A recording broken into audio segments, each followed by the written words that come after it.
It is 9:02, so I'm 2 minutes late here. The May 15th, 2024 meeting of the City Council is called to order. The meeting has been properly noticed and posted in compliance with the open meeting law. These proceedings are being video recorded as well as presented live on KCLV Cable Channel 2. You may also watch this meeting live on Apple TV, Roku, Amazon, thank you very much, Fire TV, and the Go Vegas app. The City Council meeting, as well as all other KCLV programming, may be viewed on the internet at www.kclv.tv/live. The proceedings will be rebroadcast on KCLV Channel 2 and the web the Wednesday of the meeting at 8 p.m., also on Friday at 4 a.m., Saturday at 7 p.m., Sunday at 7 a.m., and Monday at 5 p.m. This building is protected by state-of-the-art fire detection and suppression sprinkler systems. If alarms should activate during our meeting, please evacuate using the exit at the back of the chambers. Go out to the mezzanine, proceed out the double doors to the terrace, and go down the back staircase.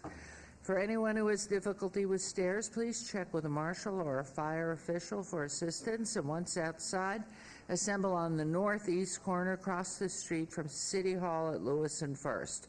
Employees wearing safety vests or city marshals will inform you when safe to re-enter the building.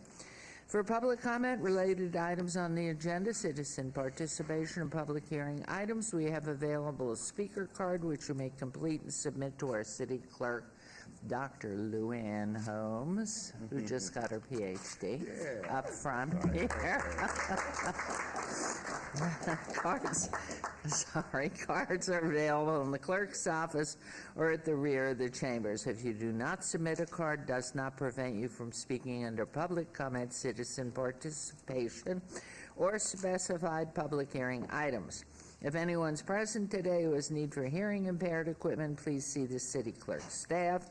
And if you parked in the parking garage across the street, a self-validation machine is located in the foyer between our council chambers and the security desk you walk through to enter the chambers. You must have your ticket with you to use the machine. However, if you do not, please see security personnel when exiting for validation coupon. And before we proceed with our agenda this morning, would everyone please rise for the invocation given by Pastor Brad Beckman. First, Good Shepherd Lutheran Church remains standing for our pledge. And good morning, and thank you for joining us. Good morning, and thank you for inviting me here. I live at the Jewel, and I always like to say when I'm invited here, thank you for making downtown a great place to live, work, and play. Some verses from Psalm 118, just 2. Verse 1 says, "Give thanks to the Lord, for he is good. His love endures forever. And this is the day that the Lord has made. Let us be glad and rejoice in it." Let us pray. Father, it is another day of undeserved grace and favor, and we thank you for each day of life that you give to us. Please, by your Holy Spirit, breathe into us wisdom and understanding. Bless our city council leaders and all who lead in the city with your wisdom and understanding, and help us all to be healthy in body, mind, and soul. In Jesus' name we pray, and everyone said, amen.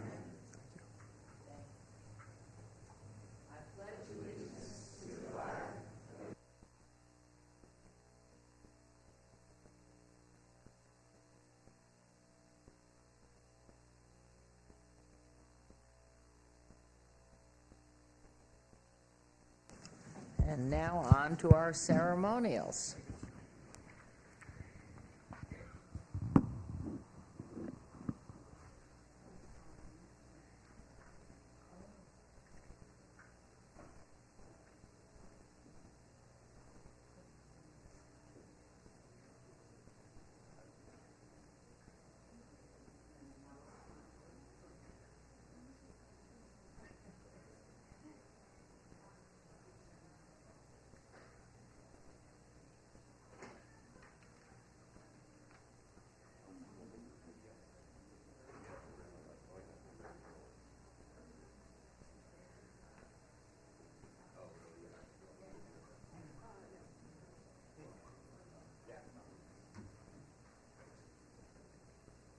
Good morning. It's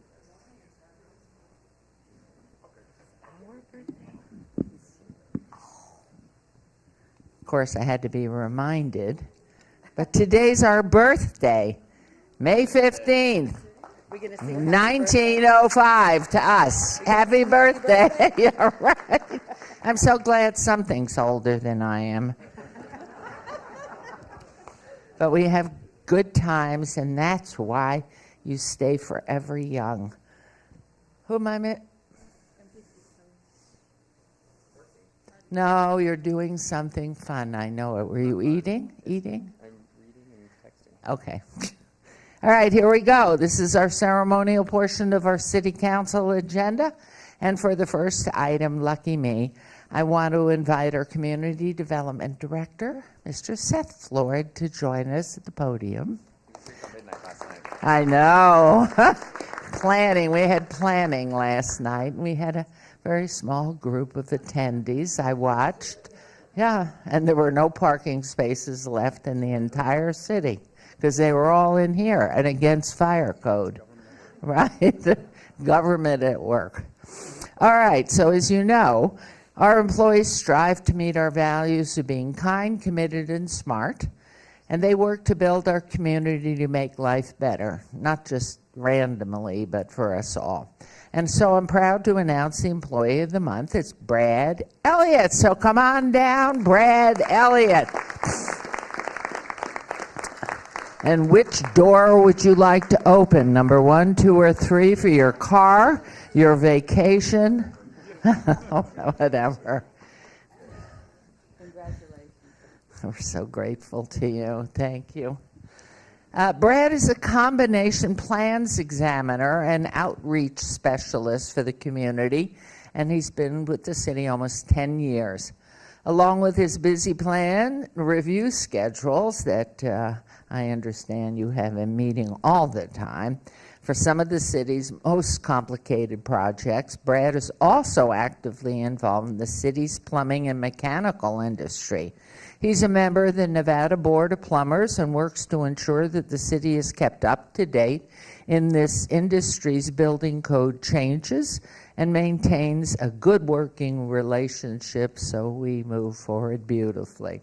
What is wonderful is that Brad is also active in the plumbing apprenticeship programs and regularly assists young members of the trade become familiarized with our rules and regulations here at the city.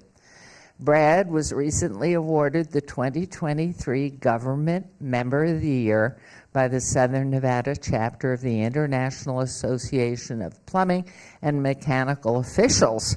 And so we congratulate you on that too. A star for sure. So we thank you for all that you do as you service our community, and I'm going to ask you to say a few words, but first I'm going to give you that lucky position. Thank you, Mayor. Seth Floyd, Director of Community Development. You know, this is a real honor. Community Development has not had an Employee of the Month in about 2 years. So we are very pleased that Brad gets that honor this month. And the month is also special. This is Building and Safety Awareness Month. So I don't know if that was planned, but it was perfect that we're receiving this honor. But Brad is very deserving. You know, the city has a couple of phrases, Mayor, you use one of them, that describes who we are and what we do. We build community to make life better, and we're kind, committed, and smart. But Building and Safety has another tag phrase. It's one of my favorite mission statements for any division of the city, and it's that they are the silent defenders of public safety. And we in community development, we pride ourselves on making projects happen, on doing all the things behind the scenes that make almost everything that happens in this city work. And Brad is certainly on the front lines of that. Brad and his team review all the plans. They make sure every building you walk into, the homes you live in, are safe. They do it with a smile on their face. They don't always get a lot of thanks, but I really appreciate this honor today because I think we do deserve recognition for that. So, Brad, I certainly thank you on behalf of your team. Our team is working. That's why only a few of them are here, because they're very busy, as you noted. We have a lot of reviews to do. But they are working behind the scenes diligently to make sure the city works and functions and is safe every single day. So, Brad, thank you very much for all that you do. Okay. And before we ask Brad to say a few words, we have a magnificent, finger marks all over it, of course, your award. And Mayor Pro Tem. You're going to speak, so I'm going to hold that for you. Okay. I'll give it back to you. and he'll take more fingerprints on it. And also, we have moved, thank you to our Director of Public Information and everything else, that David Riggleman has moved the sign and made it bigger that's on Main. And do we have a picture of it? No, but I got a big assist from Joey Paskey in Public Works, so I got to give her a shout out. Yeah, and Joey Paskey, where did you go sit now? Way back there. So your name is up right there at the corner of Clark and Main, and it's been moved, and I see it every day, so I'm not only going to smile about you, and thank you so much, but thank you, and Joey, thank you for doing that. It's horrible to have a sign of recognition and award hidden behind a tree. Now you're out front, you can drive back and forth all month long, and so would you care to say a few words about happy birthday to the city, and we love you, and blah, blah, blah. You bet. Yours. Thank you, Mayor. I'd like to just quickly give a few shout outs and thank yous to first my wife. Her name? Well, And her name is? that was a special moment, Mayor, there, and I about choked up, so I had to take a pause. So, Oh, he was going to say your name. my wife, Angela Elliott, my daughter, yep. My daughter, Samantha Elliott, who's watching remotely in Joplin, Missouri, finishing up her last 2 weeks of her first year of med school. Yeah, I'm proud of that. I have to always throw that in there. Mayor Goodman, I'd like to thank you and City Council, Mike Jansen, for the surprise last Thursday, Seth Floyd, Mike Cunningham. Where is Mike? He's in the back. He's been a fantastic deputy director for us, and I can't thank you enough. He's probably one of the best leaders and most forgiving people I've ever worked for. So thank you very much. Mike Giordano, another fellow plumbing and mechanical brother in the trade, and you've been also an inspiration and leader in the department as well, and I really thank you for that. Jerry Grolleman, who used to be my coworker, is now my supervisor. He's always been one of the best teachers I've ever worked for, and he's probably one of the most patient people and the most common sense people, especially when it comes to our codes and some of the complicated processes that we may have, and he's probably the best guy to break it down. So, and then last, there's a couple more. So, the plans exam team, you guys are great, really are. We have some great debates. Every one of them, we end up finishing with what's best for our customers, what's best for fine code compliance, and what's best for our customers and our builders in the valley. And I'm not so sure that happens other places. And we end up coming to the right result every single time. And I thank you guys for that. You guys make me better. You make me want to achieve better and do better. And I appreciate all of you very much. I'd like to also thank the Southern Nevada chapter of International Association of Plumbing and Mechanical Officials for giving me that award this year at their banquet. That was also quite a surprise. And then Jordan Cranebuell, he's sitting in the back. He's been a great mentor in our industry as well. He is the executive vice president of PHCC of Nevada. I want to make sure I get the title right. You've earned that. Jordan used to be a plans examiner over at the county for quite a few years, too. And Jordan asked me to be on the Nevada Board of Plumbing Examiners about 5 years ago.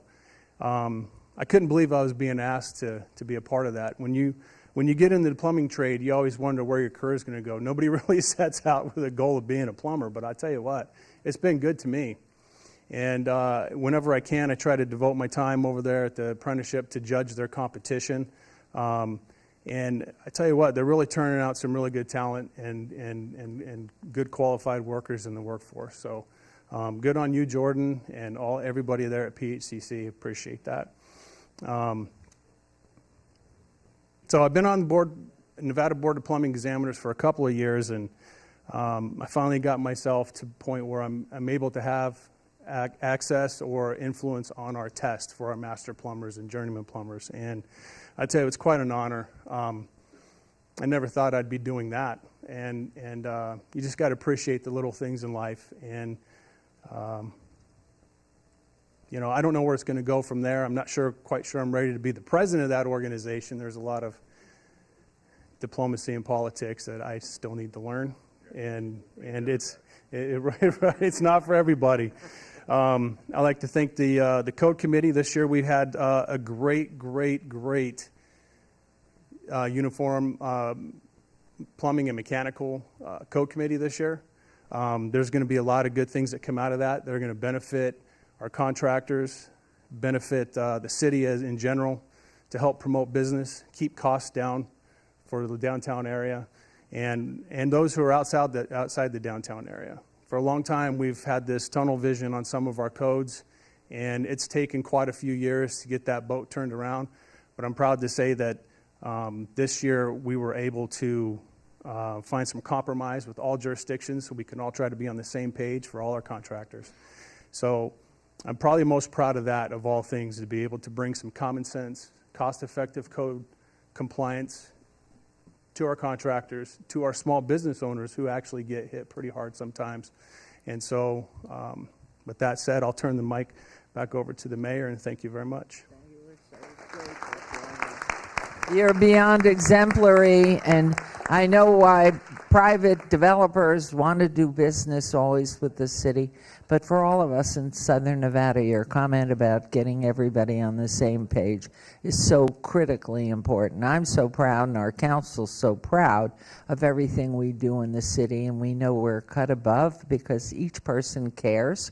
Every single one that you cited, and especially the friends, but the people who've worked with you. And I look to the future generations, and I think of plumbing apprenticeships. And, young people today really need to take a look deeply into this. It's a wonderful profession. It's a wonderful career. And fortunately for you, your daughter, with your wife's support, you're going to be paying a little bit longer. So we're guaranteed to keep you here for a while more. But we congratulate you. We're so proud of you, for those who nominated you. And I know I can speak for Mike Jansen, our city manager, and our team. What a great way to celebrate us at the city on our 119th birthday. Then Brad Elliott also. This is your time. Congratulations. Thank you. Thank you. That's all right. Right in the middle. That's all right.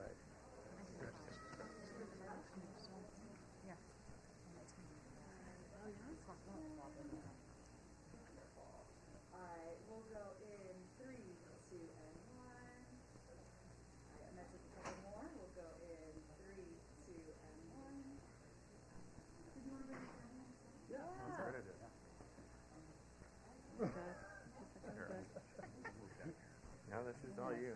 I'm good. My picture takes a minute. Okay.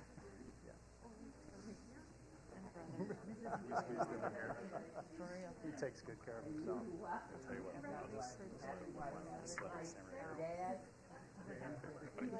Yeah, why don't you get right here?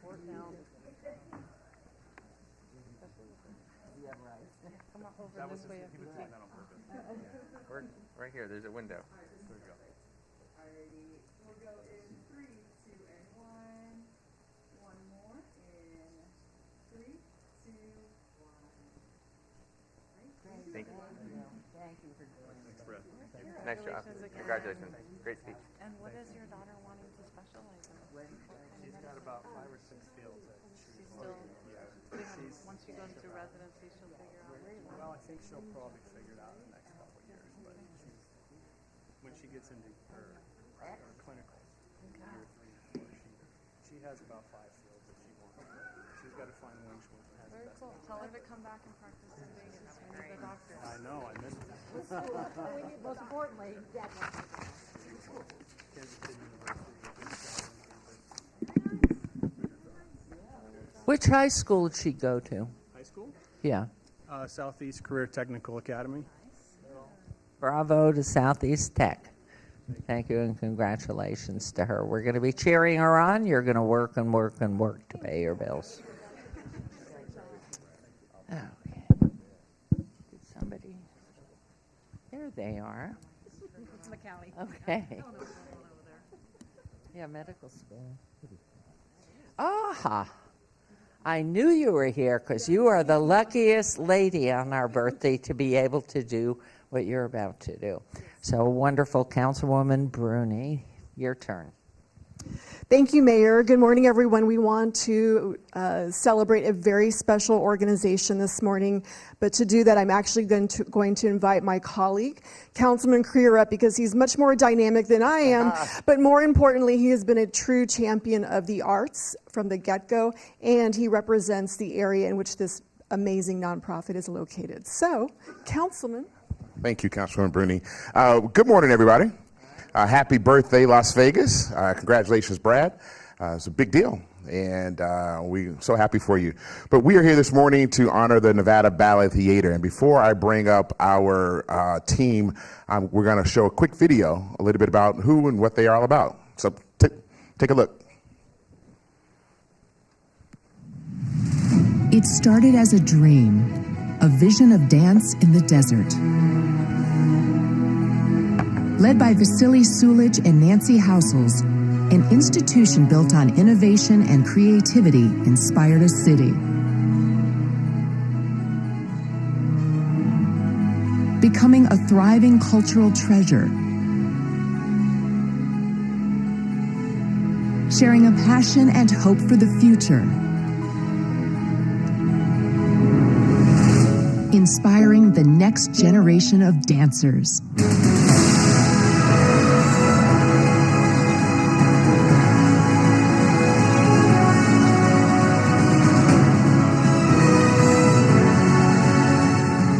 Bringing the joy of self-expression and a love for the art form to children across the valley. As we celebrate this remarkable time in history, we begin a thrilling journey into the next 50 years. We are just getting started. We are an ensemble of professional artists, students, patrons, and community leaders, elevating the cultural identity of our city. Together, we will change lives. Join us as we rise to new heights and dance into a dynamic new future. This is artistry. This is education. This is community. This is Nevada Ballet Theater.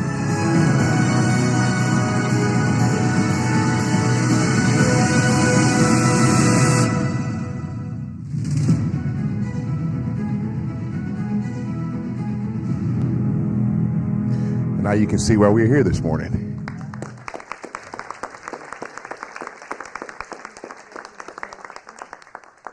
So we're going to bring up Nancy Housels, who is one of the founders of the Nevada Ballet Theater, and also board chair Jerry Nadal, to join us here at the podium.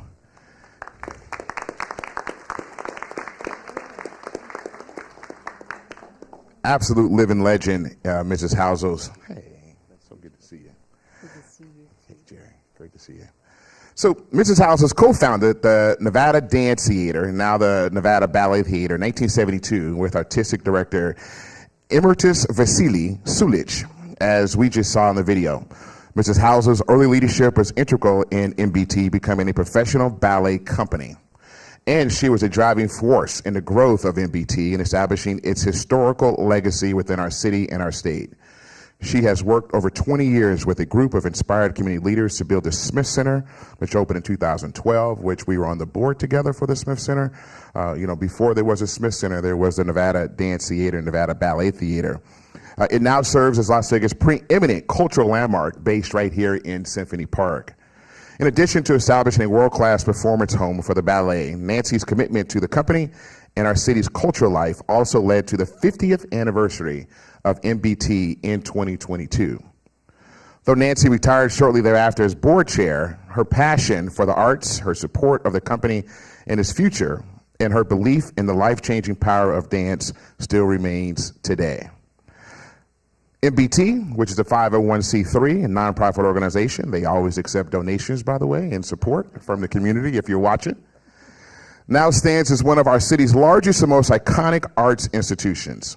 Its professional company is comprised of dancers from around the world who call Las Vegas home. The company presents main stage productions like The Nutcracker, which welcomes over 20,000 patrons annually to the Smith Center, where it is the residential ballet company. Its affiliated school in Summerlin trains over 300 students, and its highly regarded community education program reaches over 20,000 students each year with free in-school dance classes, scholarships, and access to essential arts programs. And so today we want to present you with a proclamation on behalf of the city of Las Vegas. We also want to present you personally with a bouquet of roses and our symbol of thank you for all the work that you've done. So we're going to present the presentation. I'm going to read some of it.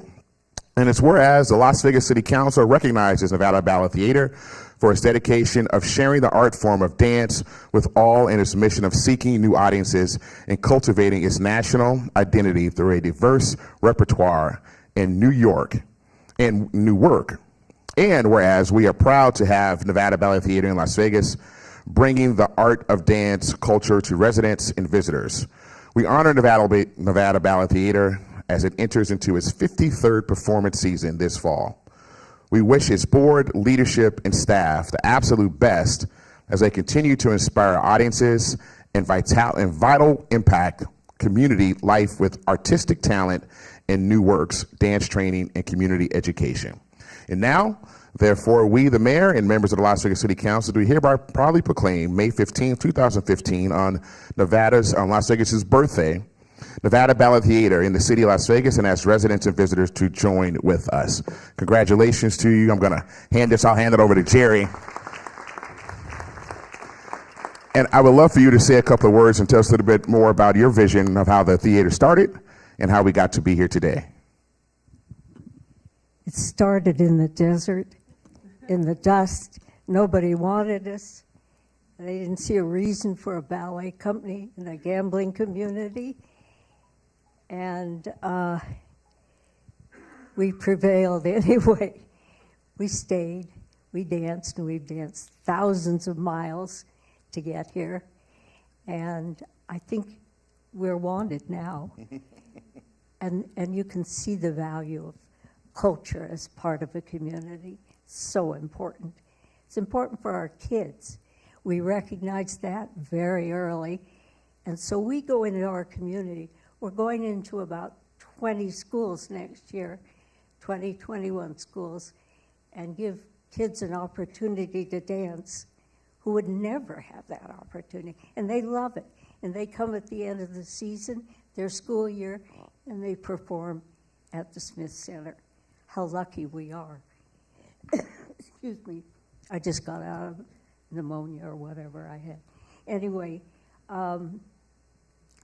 it's been a great and wonderful experience to be part of this, and I've loved every minute, and my husband did too, and we're so happy to be Nevada Ballet Theater, the resident company, at the Smith Center. How wonderful it is. Myron Martin, thank you too, you're right over there, to have the Smith Center here. These are also part of an important part of our community. And it's great to have sports teams, but to have the culture to match it too. So we're grateful to be here. It's been a wonderful trip we've taken to get here. I want to introduce our artistic director sitting over there, Roy Kaiser, thanks to you. Dane Cronin, part of Nevada Ballet Theater. Jennifer Cratchwell, Maggie Plaster. Jerry, thank you. I thank all of you for the pleasure of your company, because I've loved every minute of it. And thank you for this lovely author. Thank you, Carolyn. Thank you, Cedric. Yes, my pleasure. Thank you for this wonderful privilege of being here today. We love Las Vegas. Thank you. Jerry? It's hard to follow up with that, but I've been on the board for about 12, 13 years now, and it's been a privilege to work with Nancy. Not many organizations have their founders for 50 years guiding the organization, but she really has set this up amazingly, worked diligently with Myron and a number of other people to get the Smith Center here in town, and now with a resident company there. But I think more than anything, we know that the arts and culture can change lives, and that's really what we do with the kids and the 20 schools that we work with. And you can see it in their faces when they're performing on that stage. They watch their parents, many of them coming to the Smithsonian for the first time, how that changes their lives. The professional company and then the Dance Academy as well, all combined really. I mean, we are a fixture of Las Vegas, and it's been a pleasure being guided by Nancy, and now that she has retired, being able to move the organization forward with Roy and with Beth Barbary, our executive director, is a privilege, and thank you very much for this honor. Thank you. We're going to take a picture. I would highly, highly recommend that you all attend their annual gala, which recently took place. It is quite the amazing event, and you get a chance also to see the work that they put into these young kids, and it is fabulous every year. So thank you all very, very much, and congratulations to the Nevada Ballet Theater. All right. Let's have a picture up front. You want to? Okay. We'll come up front. Here, the mayor's going to be No, here. this is Red on red. I planned it.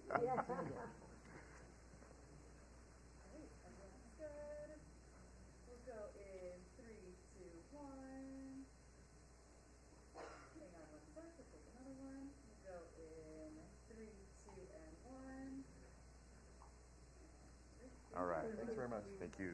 Thank you, Carolyn. Mayor. See you Friday. You might want to get a picture with you and the mayor. With the seal in your background. Nice to meet you. Yes. Friday. It's at Tail Hills. Okay. Well, maybe Northwest. Yeah, right by Gilfie's Orchard. Yeah, that's my area. Perfect. Yeah.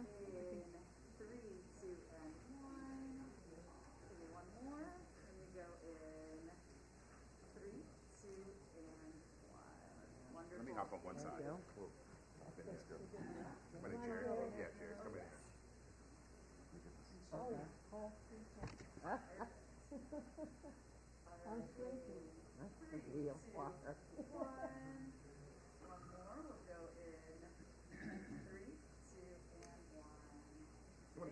Thanks very much. Come on, Gator. Maggie. Come on in.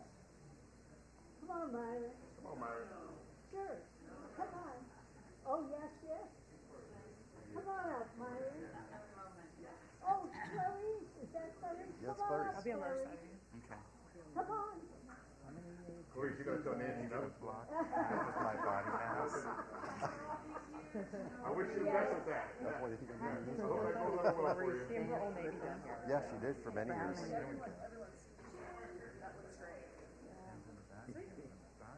We'll go in 3, 2, and 1. One more in 3, 2, 1. All right. Thank you. Thanks very much. Thank you. It's good to see you. Hugs and love to everybody. Okay. How's Melissa?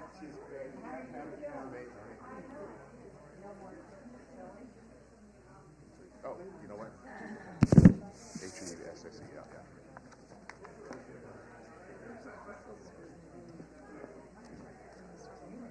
Hustle, sure. Oh, is that? I wouldn't be surprised. Yeah. Thank you.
Okay, we're into agenda item 7, which is our first public comment. Public comment during this portion of the agenda must be limited to matters on the agenda for action. The amount of time any single speaker will be allowed to take a hold of the microphone and speak will be limited. All comments made will be cross-referenced to the specific items on the agenda. So if anyone submitted a speaker card or anyone who wishes to speak under this portion of the agenda, please come to the podium, state your name for the record. It is your opportunity to address council, but council will not respond or engage in dialogue. We'll set the time at this first public comment period. We have another one at the end, but this will be briefer for 1 minute. So please feel free to come forward, anyone who wishes to address council. Okay, we will move on then to agenda item 8. For possible action, any items from the 9:30 session that the council staff or applicant wish to be stricken, table, withdrawn, or held in abeyance to a later meeting may be brought forward and acted upon at this time, and our Mayor Pro Tem has the list. Madam Mayor, I have 3 items. Item 47, 23-076, DIR1. Applicant owner is Century Communities of Nevada, LLC. First Amendment of the Second Amended and Restated Sky Canyon Parks Agreement. There's an abeyance request by the applicant until the June 5th, 2024 City Council meeting. Item 52, 23-0467, VAR1. Applicant is Maria Rodriguez. The owner is Raul Gill and Maria Gill at 1201 South Commerce. There's a request by the applicant to withdraw the item without prejudice. And item 54 is 24-0045, ROC1. Applicant is Lucky's One Farm 82 LLL, DBA Lucky's Lounge. Owner is the Piedmont Family Trust on 0.88 acres at 8025 Farm Road. There's an abeyance request requested by the applicant until the June 5th, 2024 City Council meeting, and that'll be my motion. Thank you. There's a motion on agenda item 8. Please vote and please post.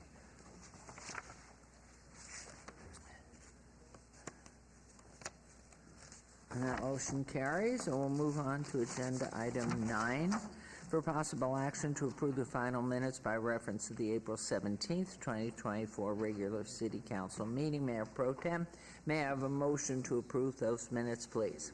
Move to approve the minutes. Thank you. This motion to approve our minutes. Please, please vote and please post. I'm an aye. For some reason, it's not coming through.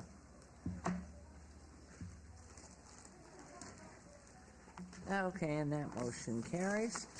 We'll move on to the consent agenda. Items number 10 through 33 on the consent agenda are considered to be routine, recommended for approval by the departments, may be enacted in one motion. Please note the record should reflect my abstention on items 10 and 11 as they pertain to the medical marijuana industry and one of my sons involved in that industry. I'll be voting on all other items. Mayor Pro Tem, may I have a motion for items 10 through 33, please? Move to approve items 10 through 33 with the noted abstentions on 10 and 11. Thank you very much. Please vote and please post. Motion carries, and I'm taking the privilege of bringing forward agenda item 62 because, like everyone else, we have a very full schedule, and this gentleman is certainly full all the time. Agenda item 62, reports and presentation. Report by Myron Martin, President and CEO of the Smith Center for the Performing Arts, regarding an update on current and upcoming activities and initiatives. And this is in reference to all awards. We love this man, as we do you, Ms. Plaster. Good morning, Madam Mayor and council members. My name is Maggie Plaster. I'm the Director of Parks, Recreation, and Cultural Affairs for the record. And I have the pleasure today to introduce Myron Martin, the President and CEO of the Smith Center for the Performing Arts. He's been at the helm since March of 2012. He was also part of the team who first imagined how a world-class performing arts center could change our community and went on to oversee design, construction, fundraising, and operations. While the Smith Center received incredible philanthropic support from the Reynolds Foundation and from 57 community members who gave $1 million each, it has also benefited from a public-private partnership with the City of Las Vegas. We provided 5.5 acres of land for the center, as well as infrastructure, parking, and environmental cleanup. And we also helped lobby the legislature for a rental car tax that continues to provide revenue to the center to this day and in the future. Nonprofit arts and cultural events, like the ones offered by the Smith Center, generate more than $5 million in economic activity throughout Southern Nevada in 2022. Not only are the arts an economic powerhouse, but they also nurture social connections and inspire a sense of pride in our community. We're honored to have Myron here today to share the impact that the Smith Center is having on Las Vegas. And now I'll turn it over to Myron. Thank you, Maggie. Mayor, Council, nice to see you all. It's been a while since we've had one of these updates. But by the way, Maggie, the economic impact of nonprofit arts in Las Vegas was not $5 million, but $500 million. $500 million last year. Yes, yes. It's been a little while. We used to do these updates kind of annually. Believe it or not, we've been open over 12 years now. But the journey to the Smith Center started more than a couple of decades ago. You know, back then, there were two groups of people thinking that Las Vegas needed a world-class performing arts center. One group believed that it should be in the suburbs, and our group believed that it should be in the center of town in downtown Las Vegas. At the same time, Mayor Oscar Goodman was, and our team was studying what the 61 acres might become. The 61 acres we now call Symphony Park. And it was then when we became great partners.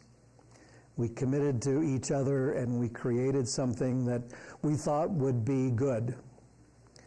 And it turns out that as big as our dreams were, the reality of the Smith Center is much better. Yes, we dreamed that we would be recognized around the world. We are. I dreamed that maybe, just maybe, we would make the Polestar magazine list of the top 200 venues in the world. And we made that list every year since we've been open. And I'm proud to say here today that not only have we made the list, but we've been in the top 10 in the world.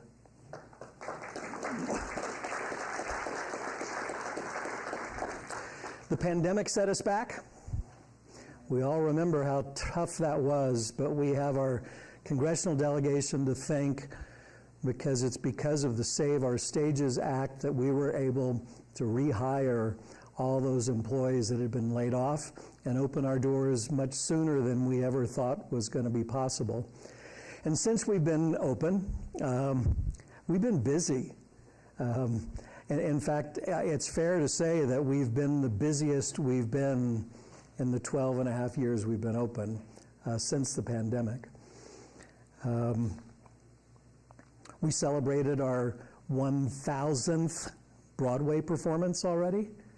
Just Broadway, 1,000 performances at the Smith Center, the biggest and best shows that we bring to Las Vegas. We've greeted millions of guests, and of course, you all get to see it when you look out of your windows and see the school buses. Our happiest days are the days when we greet kids from our schools for daytime performances and workshops and master classes. So we're upgrading a lot of stuff. A 12-year-old building needs stuff. We're replacing things, we're upgrading things. And Mayor, I'm here to tell you today that all those times you've called and said, can't you just change the top of the bell tower purple for Autism Week, or red for this event, or green for that event? We have hired the company that designed the lighting for the Empire State Building, and we've asked them to help us understand what it would be, Mayor Goodman, to give you what you ask me for, and that's to light the tower different colors for different events. It's a work in progress, but we're certain we're going to get it done. I'm also happy to say that part of our update is the former Samba Latte space at the Smith Center will soon become a Starbucks, the Smith Center's first Starbucks, and the city's first, what Starbucks calls, community store, because of what the Smith Center does here in the community. So we're really excited about that. When we were first dreaming, we had a lot of conversations in this building in the former City Hall about using performing arts centers for downtown redevelopment. We went to a lot of cities to see how performing arts centers change downtowns. We went to places like Newark, New Jersey,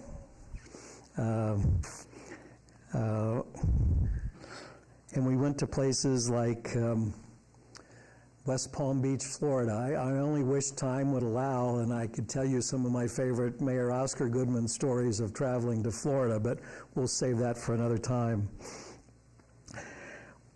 This conversation led us to dreaming about what Symphony Park could become, a place where people live and work and eat, and where they are inspired by the power of museums and live performance.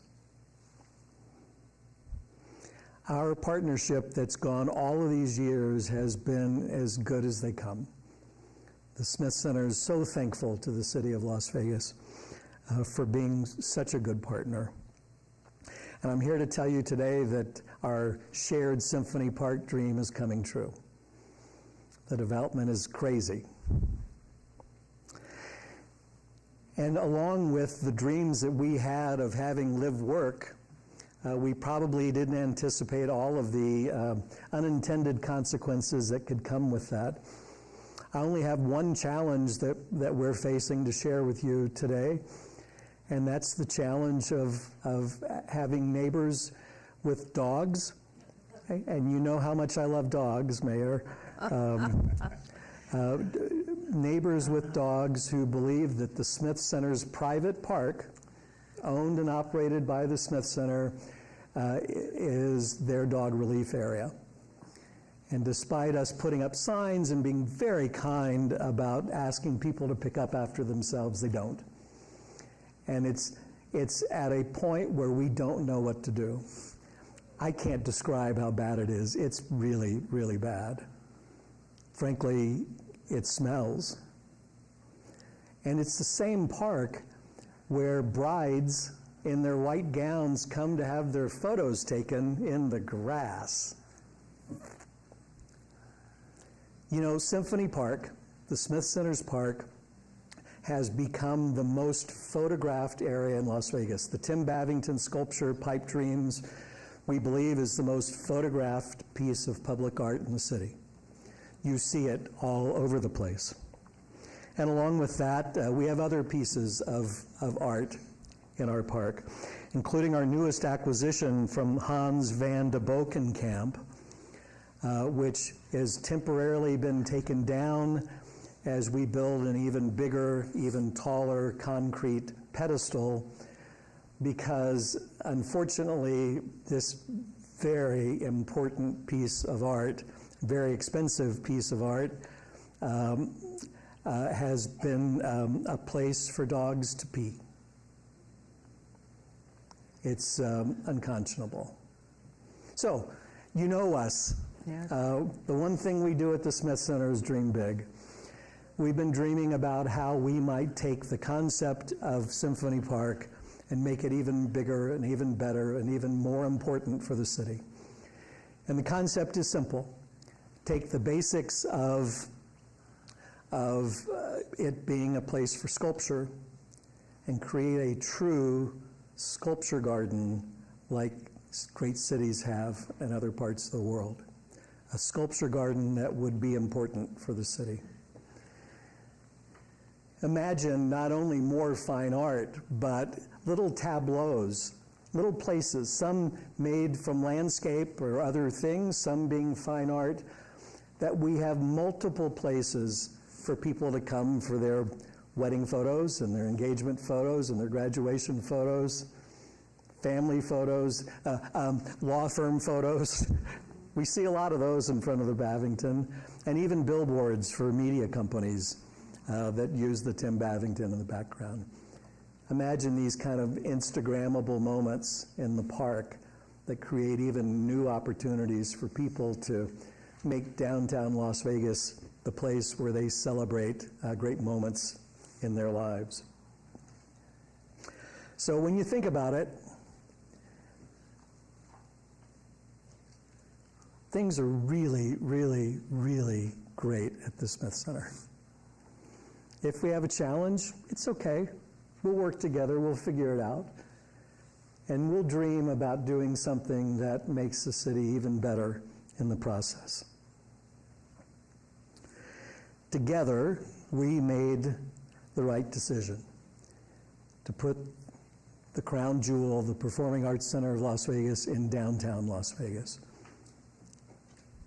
It's where it wants to be and needs to be. Councilman Creer, we're proud to be in your ward. Proud to have you. And Mayor, let me take the moment, because this is probably the last update presentation I do with you sitting in that chair. Let me take this moment to thank you publicly for all you've done. Yes, it's true, there would be no Smith Center without Fred Smith. Mr. Smith and the Donald W. Reynolds Foundation gave us 200 million reasons why we should build a performing arts center in downtown Las Vegas. There would be no Smith Center without Smith. And there would be no Smith Center without my partner in crime, your friend, Don Snyder, and all the work that he put into making this project possible. Don Snyder, who this fall will retire as our chairman. He'll stay on our board, but he will retire as our chairman after all of these years of getting this project done. So we have certainly thank him. And of course, seeing Nancy Housel's here earlier, people like Nancy are responsible for so much. But Mayor, when they write the history books about Las Vegas, they're going to write about the Mayor's Goodman. No, thank you. Thank you. It's the passion. They're going to write about Oscar and him providing us the level of dreaming that it required to make an impossible project possible. And they're going to write about Mayor Carolyn Goodman for the care and the love and the respect that she brought to making sure that when the Smith Center opened, it opened successfully. So I'm here today to say thank you, Mayor, for all you've done on behalf of the Smith Center and our entire community. Thank you very much. Well, Myron, and thank you for this wonderful, wonderful update and report, and we hope we will keep it on schedule going forward, that they repeat more often. I know COVID was part of it, but I do remember the days the other choice was Red Rock, to put the center, the cultural center, out at Red Rock. And it was very interesting. The architect, David M. Schwarz, his design, could you just speak briefly about, I think people need to know what that stonework is? And yeah, so if you go way back in time and you think about the process, we first had to raise the money. We had to go to the state legislature and the county commission, and of course we spent a lot of time here in City Hall. And then we had a very grand audition process for designers. David M. Schwarz, who had designed Bass Hall in Texas and knew a lot about kind of public assembly because he had designed the American Airlines Arena and the Texas Rangers baseball stadium, among other places, knew what we needed and knew that in a city like Las Vegas, where we tend to tear our buildings down every 20 years, that we needed to create something that would last for generations. He was our architect. Whiting Turner was our contractor. We had an extraordinary team dedicated to creating something special that would last for generations. well, and I do recall those meetings, and unfortunately for my husband, he never got to come into this building as mayor, but the dreams and the meetings that were there and the advice of having traveled the country and talked with you and gone elsewhere, you cannot have a world-class city if you don't have culture.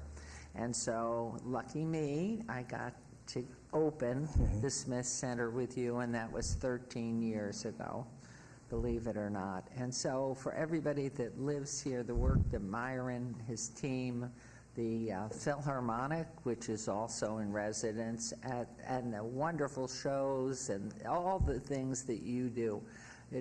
You've been an absolute jewel and a guiding light for everybody who comes into this community, and we know that the heart of the city brings everybody where all roads come together to the downtown for culture, for medicine, for government, for our courts, for everything. And so you're just inspiring, and yay, I'm delighted to hear about the lights, because we now have arches that change colors. We love to be able to recognize everything. You've been an inspiration. I know you'll continue to be, and I thought some city had replicated the Smith Center almost to a T in their city, but I can't remember which city it was. It wasn't in Florida, but somewhere back east. So, Myron, happy birthday. This is a great day for you to make this report. It's our birthday, and so we're so grateful and proud. And for anybody who might have a solution, and I'm going to ask our city manager, that poop is bringing us down to our knees on this. Are we at work in the city trying to help Myron? I made him choke. See? Are we out there trying to help people learn? Are we building perhaps a dog park somewhere? Are we doing something about this? Mayor Goodman, Mike Jensen, City Manager. Mayor, what I'll tell you is Myron and I have been working together a long time, and hearing the concern that Myron's brought up today, I look forward to sitting down with Myron, with our whole team. If you recall, we have the Symphony Park Master Association, where everyone that's developing in there is part of that, and we'll sit down, we'll come up with a good plan, as we always do, to try to rectify the concerns that Myron brought up, and I'm confident we'll find a good solution. I mean, it's amazing. This magnificent edifice, with everything that's going on, we are brought to this level to be having to address it, but it is critical, and we get these hot climates, so we need to get on it. I promise you, for the next many months that I have, or few months, I will give 100% to helping solve the poop problem. It's going to make headlines, I'm sorry. But any comments, questions? Yes, and thank you, please. Thank you, Madam Mayor. Myron, what an amazing job you have done leading the Smith Center for the Performing Arts.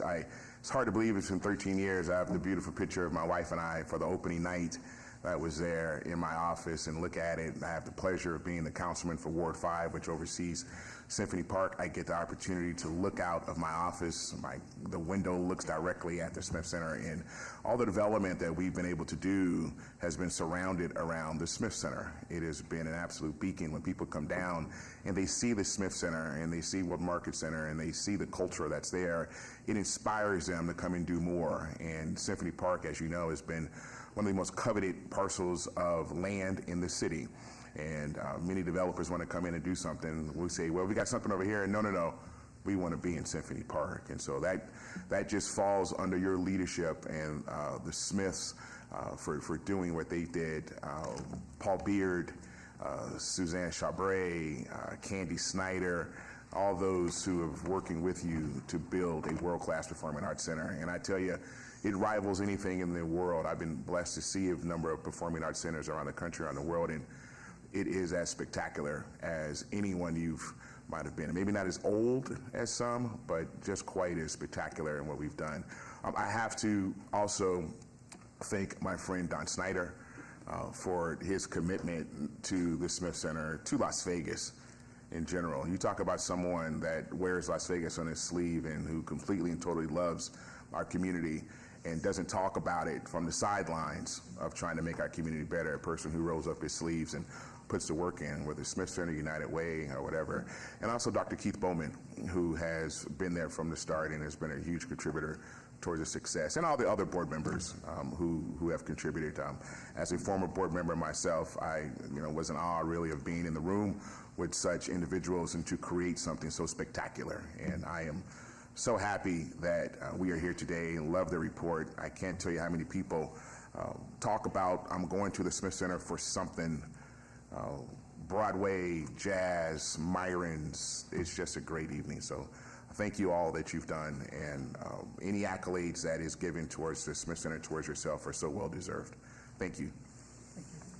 Thank you, Myron. Best Thank of you. everything. We're Thanks, with you everybody. 100%. All of us enjoy it. Wonderful. Thank you. Thanks, Mayor. Thank you. Okay, we are going to go to agenda item 34, which is administrative, and that means a discussion for possible action regarding the ratification of Susan Heitzley as CFO, Chief Financial Officer, $227,000 benefits in general fund, and so here you are. Mayor Goodman, member City Council, Mike Jensen, City Manager. Today is truly a celebratory day on our birthday, our 119th birthday, and just as a little bit of trivia, we're here today to ratify our next Chief Financial Officer, and this Chief Financial Officer will be the third CFO in our city's history. What some of you may or may not recall is that during Betsy Fretwell's tenure as our city manager, she established a Chief Financial Officer position that was initially held by the great Mark Vincent, followed by the great Gary Amling. And Hey, bravo. yes, I am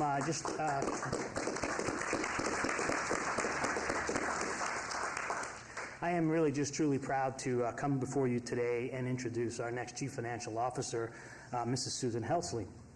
And before I get into a little bit of Susan's background, I do want to take a moment to thank our current CFO, Gary Amling, who has been with us a little over 7 years, and he's been an outstanding CFO, a terrific co-worker, and really a good friend to so many of us. And Gary, thank you so much for your leadership and dedication to the craft of being a CFO.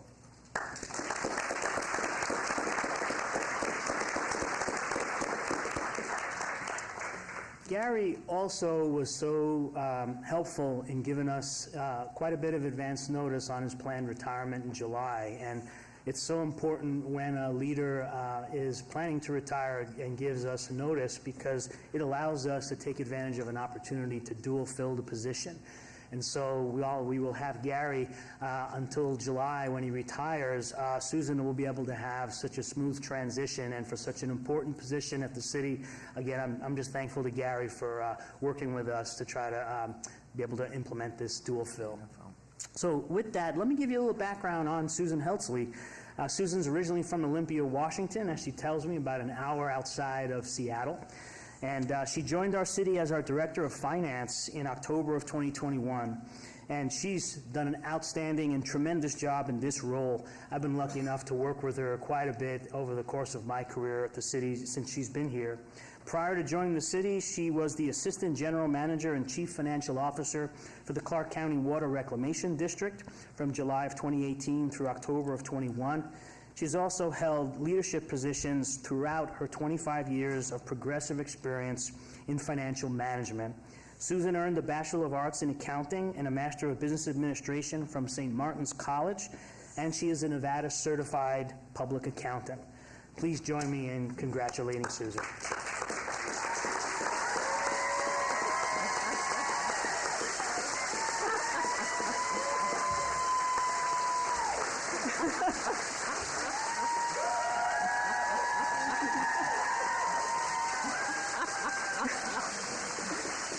Wow. About all I can say is wow. Let's do that again one more time, please.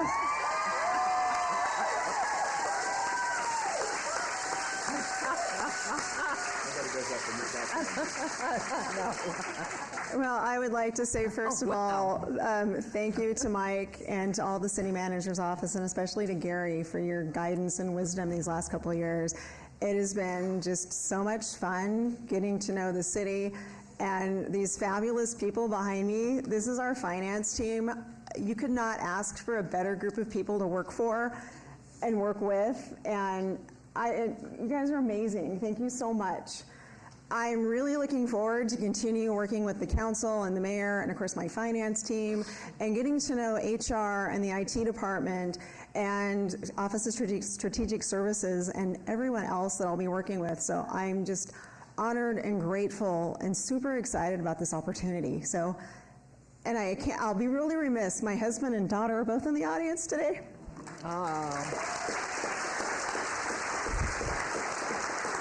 Scott, my husband of 36 years, and Aaron has flown down from Portland to be with us today. Wonderful. So it means an awful lot to me. So just thank you again for this opportunity. I'm beyond overwhelmed and excited, and I know it will be very challenging. I'm very up for it, and I cannot wait to start. So thank you again, and I'm really looking forward to working with this team here. You guys have been just incredible to work with, so thank you. Well, thank you for the support and for you coming on down here, but I know a happy wife is a happy life, so you've been blessed. But the thing to me is I was never particularly great in math, and I always thought it so weird that people love numbers. So I look at you all knowing you are, each one of you, because numbers never lie, and that's what I'm told by numbers people.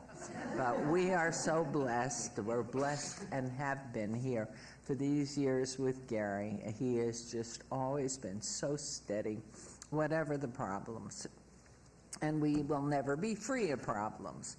But to have that consistency, having a team that really knows what to do and how to work together to proceed through the issues.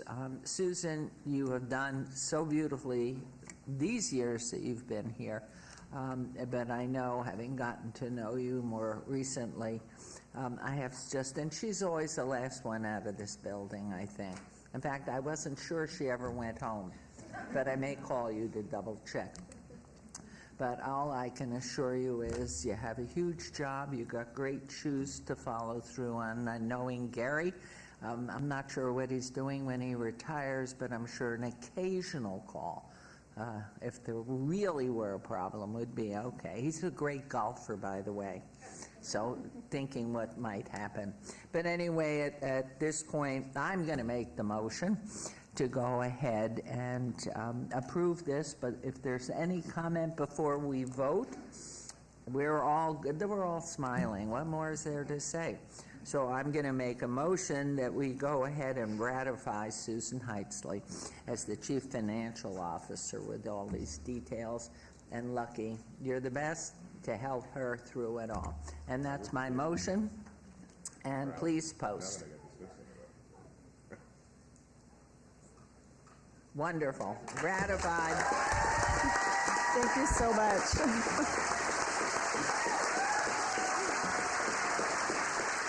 Now, Susan, I have to say, please set aside a line item for poop at the Smith Center. Thank you all. Thank you and congratulations. I can't believe it. Okay, we'll move on to agenda item 35. Discussion for possible action to designate Deputy City Marshal as a critical labor shortage position for a 2-year period beginning May 15, 2024 through May 14, 2026. And this would be, good morning, Chief. Good morning, Mr. Zamora. Good morning. To you. Good morning, Madam Mayor, Mayor Pro Tem, Council. For the record, Jason Potts, Chief Department of Public Safety. I'm here with Vince Zamora, our Human Resources Director, to discuss Deputy City Marshals as a critical labor shortage for 2 years. So I'll give it to Mr. Zamora, our HR Director. Thank you, Chief. Good morning, Mayor and Council. For the record, Vince Zamora, Human Resources Director. As the Mayor noted, this is a discussion item to designate the Deputy City Marshals at a critical labor shortage position for a 2-year period beginning May 15, 2024 through May 14, 2026. As defined by NRS 286.523, the Public Employees Retirement System allows the reemployment of retired employees to fill positions we determine to be critical without jeopardizing their PERS retiree benefits. In order for PERS to affirm this designation, we are required to discuss in an open meeting our reasons for the designation and to gain council approval prior to submitting our request to PERS. We are required to complete the PERS Critical Need Positions Designation Form, which includes the history of turnover for the position, the number of openings for the position, and the number of qualified candidates for those openings after all other efforts of recruitment have been exhausted, The length of time the position has been vacant and the difficulty in filling the positions and the history and success of the efforts to recruit for the position, including without limitation, advertising, recruitment outside of the state and all other efforts made. Those are the requirements by the state per NRS, and we will go ahead and, with your approval, complete that process. The chief has more information relative to the reasons behind this process, and I'll turn it back over to him. Thank you. Hi, good morning again, Jason Potts for the record. So a bit about DPS and our background. So we are Category 1 police officers, the DPS Marshal Unit. As you know, we patrol 83 of our world-class parks and our 2 tourist corridors with our marshals, and they're tasked with doing that. That's the Fremont Street and the Strat Arts District. We also have our hardworking patrol officers who are the backbone of what we do. We have our 60 miles of trails that we are excited to announce. We have a motors unit that we're going to be starting up here with our Pan America 1250, so we're excited about that. That's going to be pretty cool. And then all these specialized assignments we have on top of all the things we do with patrol, our flex teams, our conditions teams, our MOR team. These guys and gals do a great job on that. So a bit about our budgeted positions. We're down 21%. We have 102 marshals allotted, 13 sergeants, and 7 lieutenant positions. We're now at 79 marshals, 12 sergeants, and 7 lieutenants. And just a background on our hiring process, it takes about 6 months to get folks through a process. They have to go through a background, a psychological suitability assessment test, physical agility test. So it's pretty extensive. That takes 3 to 6 months. And then we have an academy. We have 2 academies every year, February and August, and that's the Southern Desert Regional Police Academy, and that's 6 months. And then after that, you have about 5 months of field training. So we're about a year and a half when they're fully police officers, Category 1 police officers, patrolling our parks and our tourist corridors. So it's a bit of an endeavor. We are reaching out and trying to really push for laterals. It's a bit different. And with this process, we're going to be much more swift in getting folks that are retired to get into our process. They know our policies, they know how we do things, and it's an easier transition. We could be much more swift in doing that. And currently, as we said, we have 23 vacant positions. And with that, Mr. Zamora and I will take your questions. Thank you. Comments and questions, please. One of the ones, while they're ruminating here, when you said retired officers, that means across the board from any community in the country, any retired law enforcement or retired from the city? Once again, Vince Zamora, Human Resources Director. It is specific to Nevada PERS retirees, Mayor. Okay, very clear. And being retired, there are no age restrictions on this position? There are no age restrictions, but there certainly are limitations relative to passing the physical requirements and all of the other associated requirements for obtaining the role. And because they're retired personnel, will that be, or maybe you do it already for all our law enforcement, that they every year have a physical? There is a state requirement for an annual physical per NRS, yes, ma'am. Okay. Yes, please, Mayor Pro Tem. Thanks, Mayor, and Vince, thanks for your presentation, and Chief Potts. I think we've had this conversation before. I've talked about it a lot with the fire department as well. It seems like the younger, everyone's younger right now than I am, so I feel old every time I do a ride along. But it seems like the officers have gotten younger, the firefighters have gotten younger, and I know we have a critical labor shortage with the municipal court as well with that unit. Do you think there's anything we need to do as a city in order to think through hiring the future of public safety officers, whether they're fire or police? And I'm just asking, do we need to rethink some of the strategies around recruitment and retention around police in particular? Yeah, thank you for that, Mayor Pro Tem. Jason Potts again for the record. We've done quite a few things already. We have a recruiting incentive right now, so it's $750 for our officers if you have a person to recruit through the academy, and then $750 through the FTO program. There is a pay component. I'm not going to shy away from saying I want our officers to be paid and to be on par with other agencies in the Valley. They deserve it. They deserve everything they get, and the courageous work that they do is amazing. And I was going to ask, because my dad was a police officer, and he was a cop for 30 years, and he retired, and then he went back to work for the police department as a civilian. But I don't get that same sense from some of the officers that I'm spending time with now. I struggle to see them making it longer than 5 years. Does that change from a human resource perspective? Does it change how we recruit and retain later on? Like, is it a different kind of employee in the future? Thank you, Mayor Pro Tem. Once again, Vince Zamora, Human Resources Director. We have a dedicated senior HR analyst within the HR team that is strictly focused on hiring for DPS. And that individual is constantly communicating with his peers throughout the country, in particular with public safety professionals, to determine the best ways to tackle the shortage, not only that exists from various locales from agency to agency, but also understanding the generational concerns that we're faced with for hiring individuals who want to enter public safety positions. So I can tell you we have dedicated individuals, we have a dedicated leadership group within DPS, and I think the men and women of the department are doing all that they can to help us beat the bushes, if you will, to attract those individuals that they're familiar with that may want to enter public safety positions. So we're doing the best that we possibly can.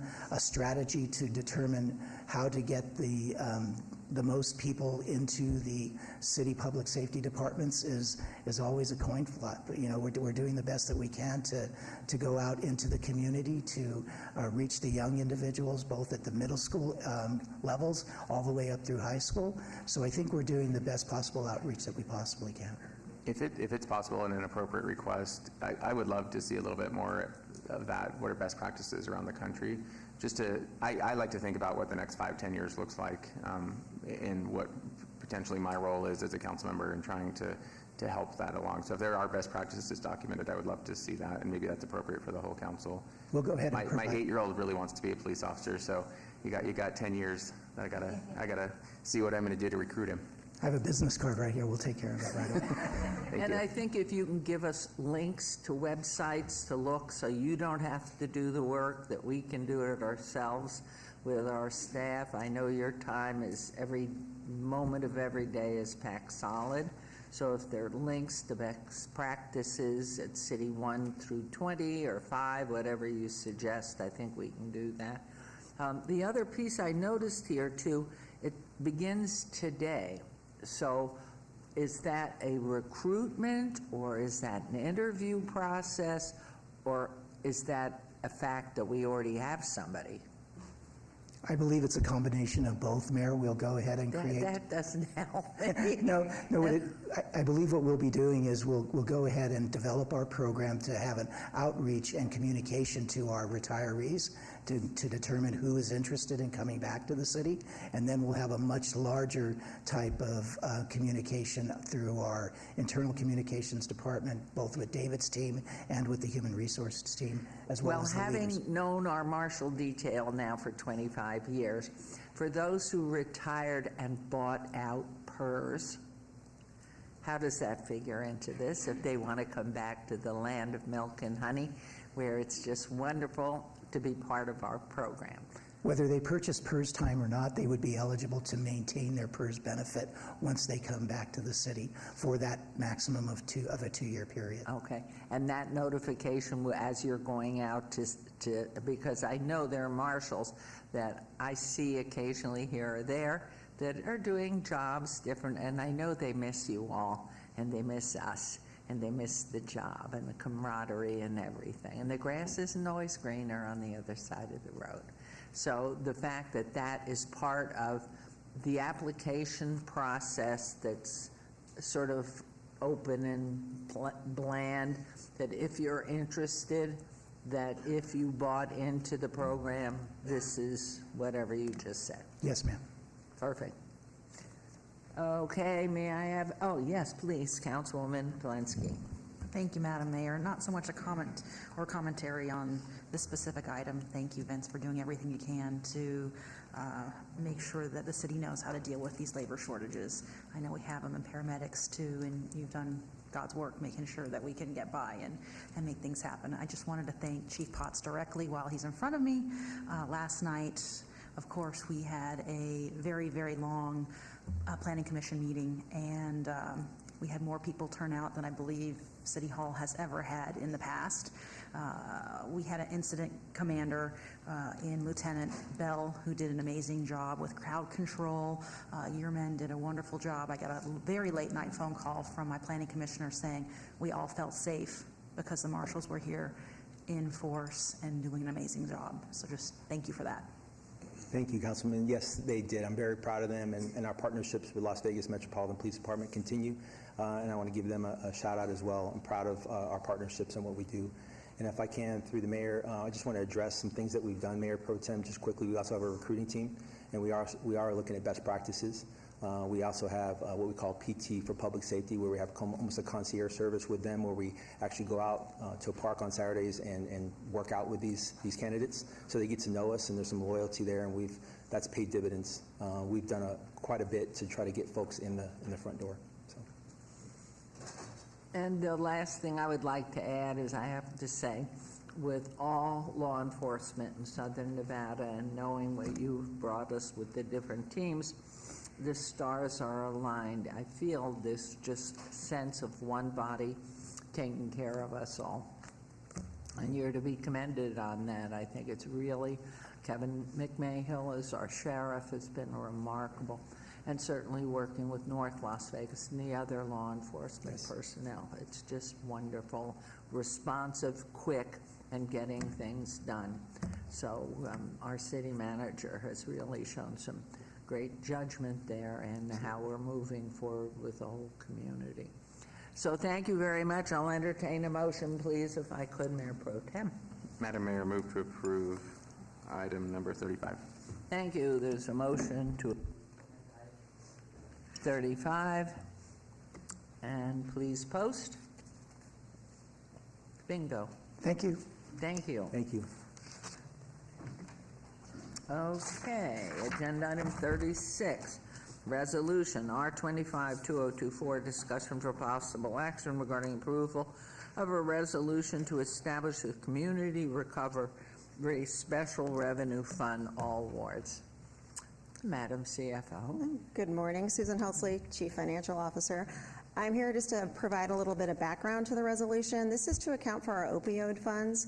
We're currently accounting for them in what we call our multi-purpose fund, and we are creating a new fund to make this more transparent and also to kind of help out our auditors in their ease of auditing it. So it'll all be in one spot. So if you have any questions, I'd be more than happy to answer them. Wonderful. Questions here? Mayor, yes, please, Councilwoman Bruni. Thank you, Mayor. Susan, could you describe, I guess, the parameters around the fund? So oftentimes, for example, housing or supports that, are needed to support folks that are in recovery may be needed. So can we add additional funds, like maybe grant funding or donations to that fund, or is this specifically for the receipt and then disbursement of the approved uses under the state plan? So Susan Helsley again for the record. Thank you for that question. Basically, the only funds that can go into that fund, Councilwoman, are from the state for the opioid settlement. So that is specifically for that fund. And we have an NRS that provides the parameters around that. And I know that City Attorney Dorcak has shared that with us on several occasions. And if you'd like, I could provide that again. Okay, thank you. Okay, Mayor Pro Tem, may I have a motion? Move to approve R25-2024. Thank you. This motion on agenda item 36. Please vote and please post. And thank you very much. You're very confident, and well, you should be. Done. Wonderful. Okay, agenda item 37, recommending committee bills eligible for adoption at this meeting. Bill number 2249. Councilman Knutson, would you like the bill read? Yes, Mayor. Bill number 2024-9, an ordinance concerning the City of Las Vegas, Nevada Special Improvement District number 1485, Alta Drive Landscape Maintenance FY 2025, providing for the payment of the costs and expenses of maintaining street beautification improvements, assessing the cost of maintenance against the accessible lots, tracts, and parcels of land benefited by said maintenance, ratifying, approving, and confirming all action previously taken, prescribing details in connection therewith. Move to approve. Okay, thank you. There's a motion to approve. Please, agenda item 37. Motion carries. Agenda item 38, bill number 224-10. Councilman, would you like the bill read? Yes, Mayor. Please. Bill number 2024-10, an ordinance concerning the City of Las Vegas, Nevada Special Improvement District number 1516, Fremont Street Maintenance District, FY 2025, Las Vegas Boulevard to 8th Street, providing for the payment of the costs and expenses of a neighborhood improvement project, assessing the cost of the project against the accessible lots, tracts, and parcels of land benefited by said improvements, ratifying, approving, and confirming all action previously taken, prescribing details in connection therewith. Move to approve. Thank you. This motion to approve 38. Please vote and please post.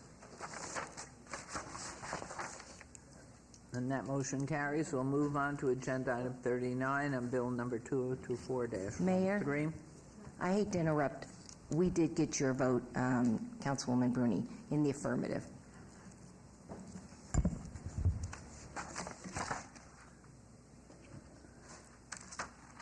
Okay. Okay, so 38. 39. And now 39, we have bill number 2024-13. Councilman Knutson, would you like the bill read, please? Yes, Mayor. Bill number 2024-13, an ordinance providing for the issuance by the City of Las Vegas of its general obligation limited tax medium-term transportation bond series 2024A in the maximum aggregate principal amount of $30 million for the purpose of financing the cost of a street project, providing details concerning the bonds, the project, and general tax proceeds, and providing other matters relating thereto. Move to approve. Thank you. There's a motion on the bond issue 39. Please vote and please post. And that motion carries. Agenda item 40, bill number 2024-14. Councilman, would you like the bill read? Yes, please. Thank you. Bill number 2024-14, an ordinance of the City Council of the City of Las Vegas, Nevada, providing for the issuance of its general obligation limited tax sewer refunding bonds, additionally secured by pledged revenues, Series 2024B, for the purpose of refunding certain of the city's outstanding sewer bonds in the maximum principal amount of $45 million, providing the form, terms, and conditions thereof, and the security therefore, and other details in connection therewith, providing other matters relating thereto, and providing the effective date hereof. Move to approve. There's a motion to approve on the 40. Please vote and please post. Motion carries. Agenda item 41, recommending committee bills eligible for adoption later meeting. Item number 41 through 43, bills number 223-28 and 2024-11 and -12 will be heard at a later meeting. And we will go on to new bills.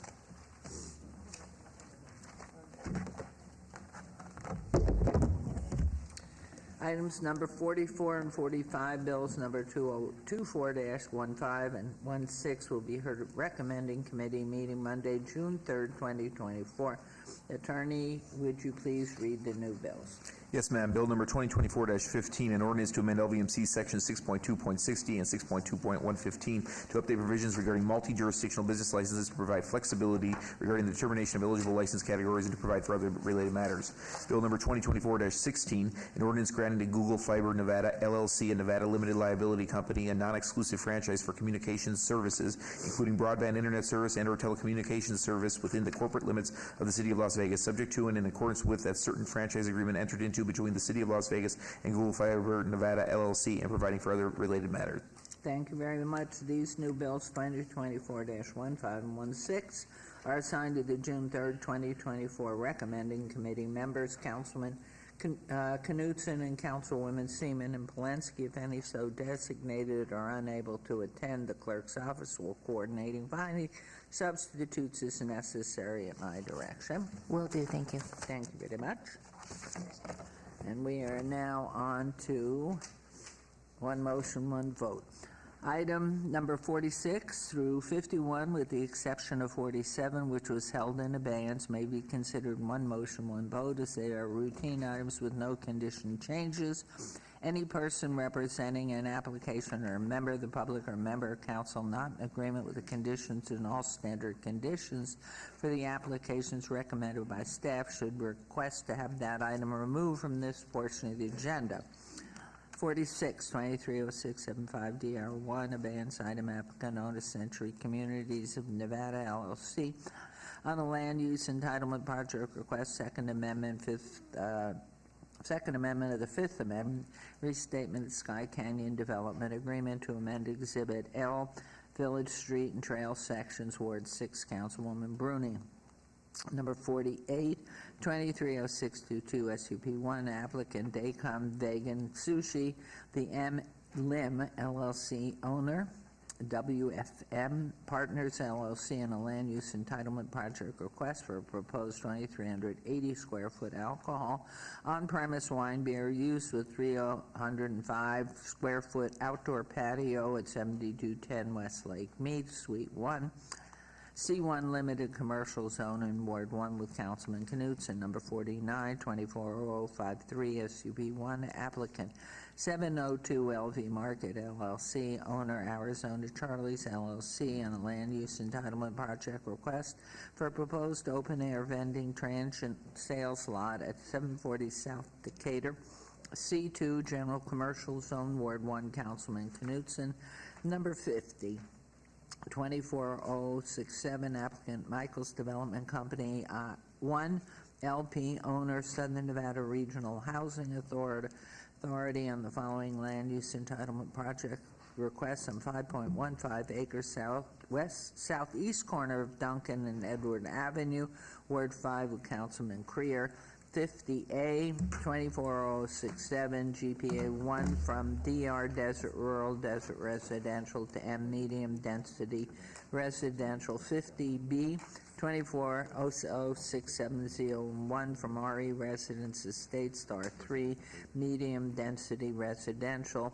50C, 24067, SDR 1 for proposed two-story 80-unit multifamily residential development with waivers of residential adjacency and perimeter landscape buffer requirements. 51 24091 VAC1, applicant PN2 Inc., owner Howard Hughes Company LLC, land use entitlement project request for a petition to vacate a portion of public right-of-way on Grand Parkway Boulevard, generally located between Sunrise Drive and Red Point Drive, Ward 2, Councilwoman Seaman. Planning Commission and staff recommend approval of all items. These are public hearings, which I declare open. Is there anyone wishing to be heard on items 46 through 51? Hearing and seeing. Oh, someone is coming. Thank you.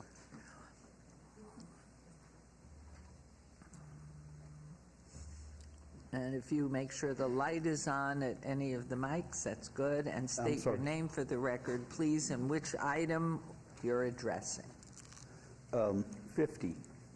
Number 50, okay. Please go ahead. And your name, sir? Well, Frank Smith, good morning. Good morning. I live at 5908 West Gowan, which is just south of the property in question. I was going through some of y'all's, I guess, paperwork on the computer, and I noticed that almost all the waivers that are set in stone here in Las Vegas have been changed to accommodate this property, as far as distances away from roadways, distances away from private property. And also, if they go through with this, along the back of our property, all of our power lines and communications cable and all that are still aerial. So if they go through with this, those utility companies are not going to be able to get to their telephone poles from our side of the fence, and it doesn't look like they're going to be able to get to it from the other side of the fence. So I just wanted to bring that up. And the issue of flood control. We've lived there 15 years, and if you look at, we're the only ones that doesn't have a block wall across. We have a wood fence. And if you look at it, every time it rains, the water from that property stays on the other side of the property, on the other side of our fence. If you were standing on the opposite side of our fence from our property, on the property in question, you look over toward Edwards and Duncan, both of those roads are at higher elevations than where you're standing if you're on my backyard. Okay, so naturally I'm concerned with the water coming toward us. And then there's an apartment complex that faces Rancho, and it backs up to the property, the east side of the property you're here to discuss. And I walked through there, and on the entire length of that apartment complex, there's trash, empty beer bottles, soda bottles, McDonald's wrappers, dirty diapers, all thrown over that fence down through there. That's something we're not willing to do.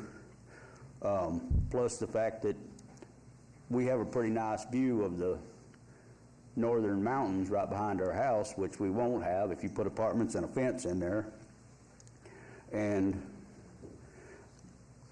we are constantly going through water restrictions due to the lake level, but everywhere you look in town, there's more water meters going in to share water we don't already have. So those are just some of the things that I wanted to bring up. I mean, what happens if we bring horses in there? The people in those apartments are not going to like the smell of the horses. And we do live on horse property. Let me ask Mr. Floyd on these, as they have gone through, or Mr. Lowenstein, as they've gone through the process on agenda item 50A through C, in response to, certainly hearing about the debris that's outside his fence and the water and the different levels, how say you? Through you, Madam Mayor. So some of the technical concerns for drainage, I can defer to Mr. Anderson on request for waivers, as this is deemed affordable housing. The Las Vegas 2050 Master Plan allows, through the site development review, to request a waiver versus standalone variance application. Tracking some of the other comments as far as view sheds, that is not protected by the code. And if I've missed anything and you need clarification, let me know. Okay, and then is your resident, are you in a county island? I can't hear you. Are you in a county island or are you in city property? I don't know either. I can't hear what you're saying, ma'am. We're right on that line of county city. I don't know which one we are. Through you, Madam Mayor, to the west of Edward Avenue is in the county. South of the subject site is in the city of Las Vegas, and south of Gowan is in the city of Las Vegas, if that gives any clarity. So their items are better addressed at the county commission or here? When I'm looking at and hearing about the water authority and other items, just trying to help them with their questions. I believe their questions are germane to the city of Las Vegas. City. Well, some of those issues may be county issues, but it came up to the little flyer we get in the mail came from the city of Las Vegas, so I kind of figured y'all could attend to all those issues. If you got our notices, then you are in the city, but it is a joint area, sort of, and perhaps I'm going to turn to our city manager. Mayor Goodman, Mike Jensen, City Manager. Mayor, the site that we're talking about today, it is in an area that is in close proximity to other, the unincorporated county area. What we normally do in a case like this where there's concerns related to accessibility to utilities, as the gentleman mentioned, and then some of the drainage concerns, is we have them sit down with our city engineer where we can take a closer look at it. And so Steve can get the gentleman's information and we'll coordinate a sit down with Rosa Cortez, our city engineer, to kind of walk through some of these concerns that they're bringing up. Wonderful. Thank you, Mr. Jansen. So if you would, Mr. Ford, go ahead and process it. Well, when you come up and you have issues, that's what we want to do, is we want to be there to help resolve them or help you understand why you're dealing with what you are. But Mr. Ford, Deputy City Manager, will give you some information, and so how you can proceed and get the things hopefully resolved as need to be. So if you would do that, you can just step down the railing there, the gentleman at the end. Thank you. Thank you, ma'am. Thanks. I'm going to everything with him. Okay, so, well, he's just talking about issues, so. We have the one motion, one vote motion. Yeah, we're on a one motion, one vote issue, and I think these issues, pardon? Has a motion been made? Not yet. Not yet, we haven't. So I'm going to ask our city attorney. I would like to go ahead and just, since we already have it, it's gone through the departments, and that we have a resident who has issues, the thing is to help him try to get through the issues with our help from our staff. But I think we could go ahead and get a motion and go for it. Agree, Mayor. You opened the public hearing. You can close it and go ahead and do the vote on one motion, one vote. Yes. So all I have to do, sir, if you are commenting on this one or the next one? This one, please come forward. The next one? Okay. So is there no one else? What is the item number, sir? Yeah. So that's Yes, okay. Issue number 4, item number 49 on this consent agenda. Yes, good morning. Good morning, and your name, sir, for the record. My name is Damian Orona.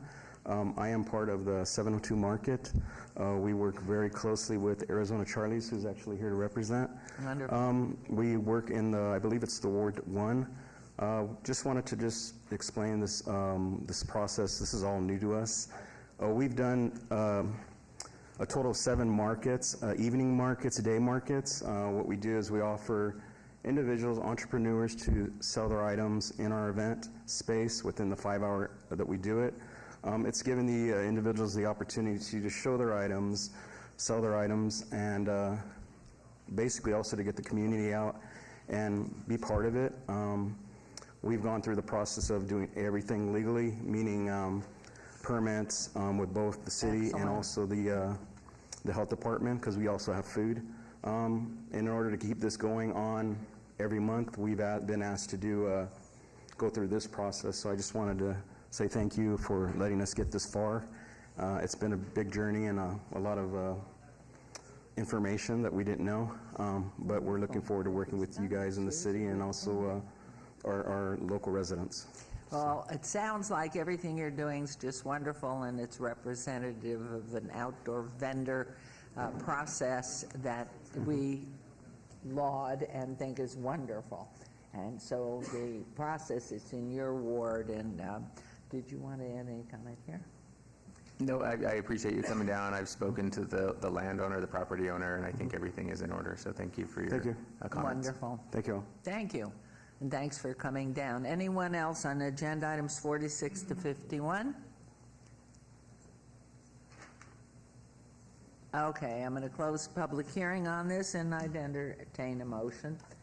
Madam Mayor, move to approve the one motion, one vote agenda. Okay, there's a motion made on the one motion, one vote, 46 through 51. Please vote and please post.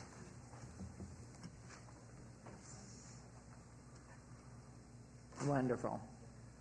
And thank you, Mr. Ford, wherever you went. Way back there. Okay, thank you.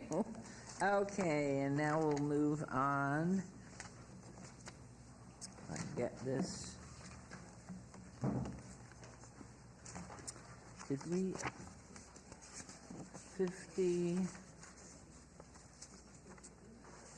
Which one? 53. Okay, this is agenda item 53, 24-0006, via 1 abeyance item. Public hearing, applicant Juana Vizcarra, owner Juana Vizcarra and Guadalupe Vizcarra, for possible action, land use entitlement project request to allow a 3-foot side yard setback where 5 feet is required for an existing residential accessory structure detached patio cover, and a 4-foot side yard setback where 5 feet is required for an existing residential accessory structure shed on .46 acres at 5309 West Gowan Road, or RE Residence Estate Zone. This is in Ward 5 with Councilman Creer. Planning Commission recommends approval. Staff recommends denial. This is a public hearing. I declare it open. And is the applicant or representative present? Good morning. My name is Jaime de la Vega, 6944 Erin Circle, Las Vegas, Nevada, and I represent the owners. And this is the situation here. This is the existing residence. These two structures going to be removed. I believe already one of these was removed. Excuse me, that's going to be removed? Yes, Okay. completely removed. And this is the one, the red one right here. That's the one that we pretend to keep, which is this big patio cover. And just for the records, telling you, on the west side, there is a Las Vegas Valley water installation. And on the east side is a residential property. And then on our south side is like a concrete block factory. We speak with all the neighbors except with the Las Vegas Valley Water, and all of them, they don't have issues, that we keep this structure. And this structure was built before the owners acquired the property. So, and they really want to keep it there because they like it, they love it. And obviously, of the existing residents, this one is on the remodeling. We have a permit number in process, and building department is reviewing all the structures, all the additions. There's going to be one addition here at front. It's kind of a small, and two small additions at the back, and everything is going to match with the existing structure.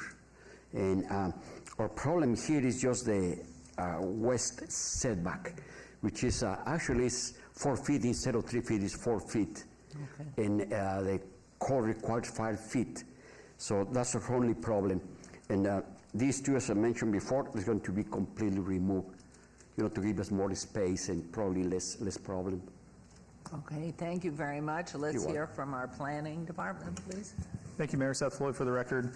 Mayor, no evidence of a unique or extraordinary circumstance related to the physical characteristics of the property has been presented to warrant the requested variance. Staff finds the hardship is self-imposed and recommends denial of the request. Thank you.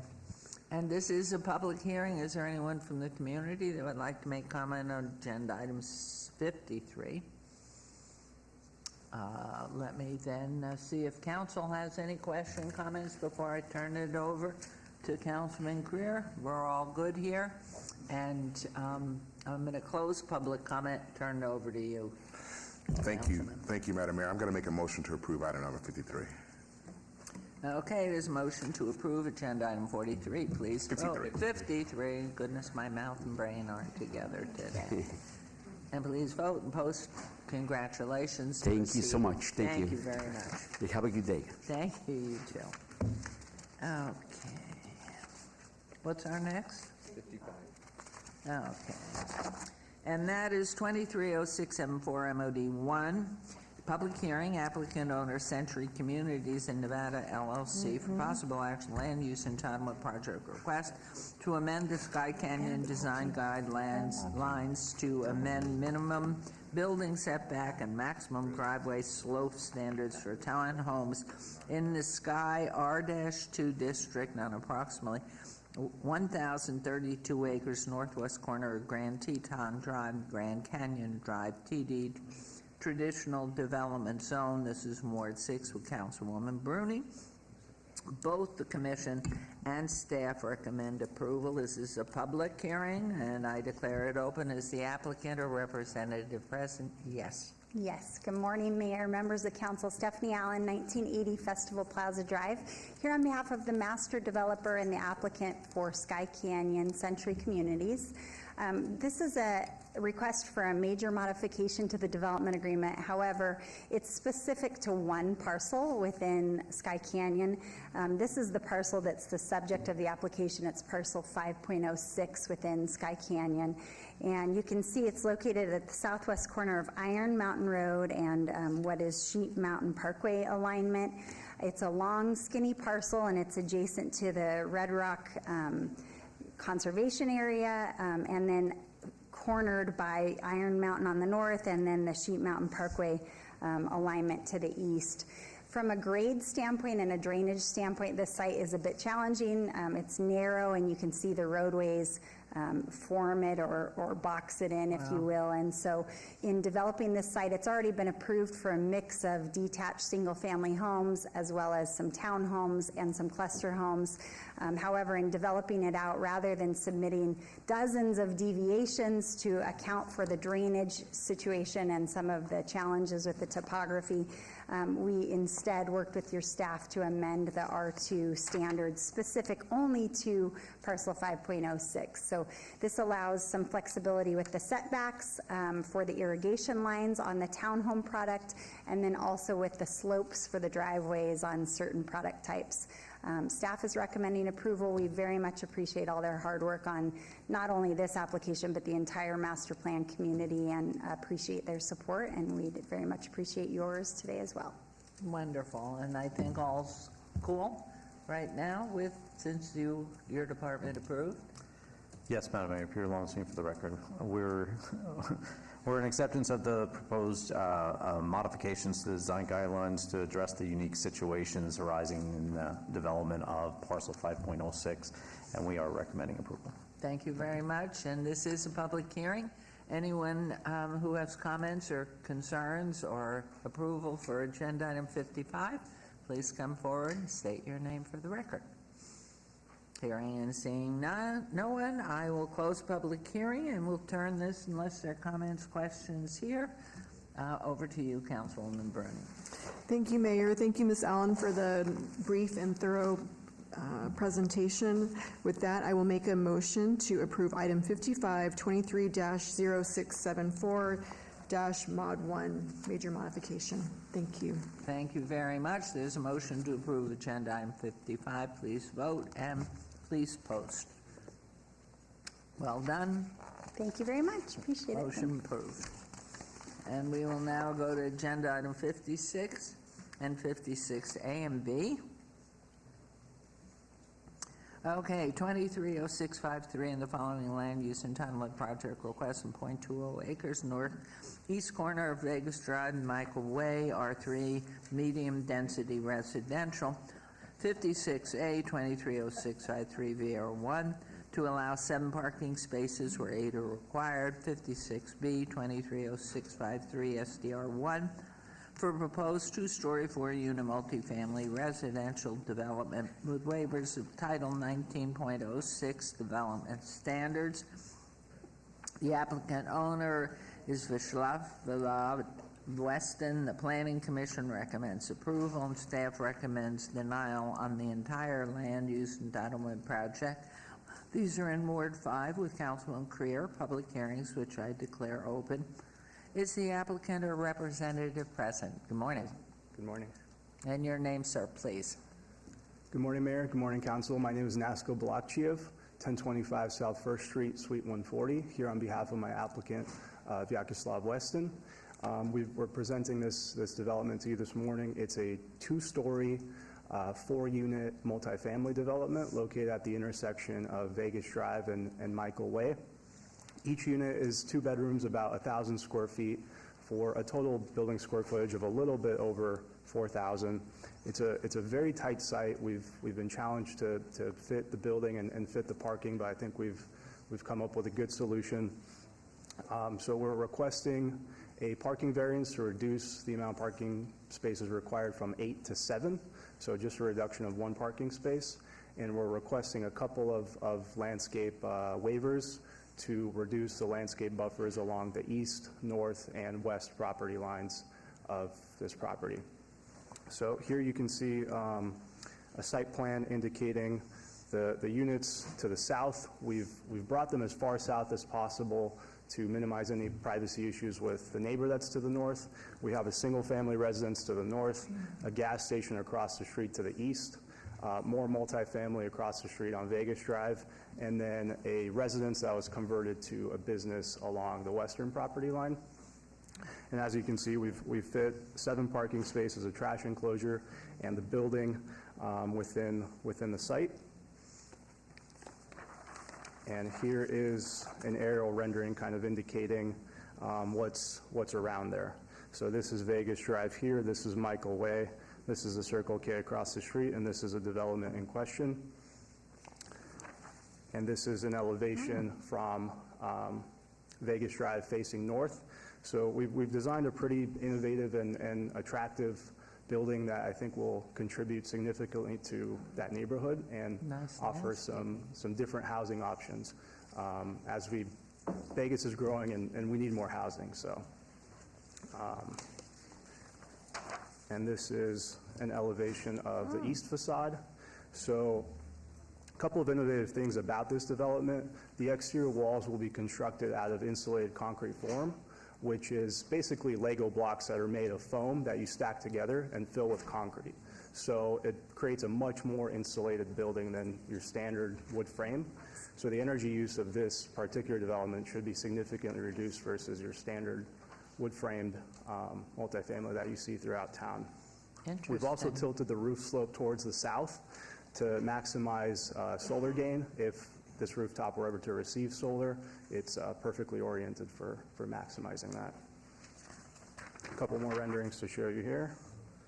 This is the corner of the intersection. And then this is the north elevation facing the parking lot. So with that, I'll open up to questions. Wonderful. This is a public hearing, and let me turn it over to planning, and then we'll have comments, please.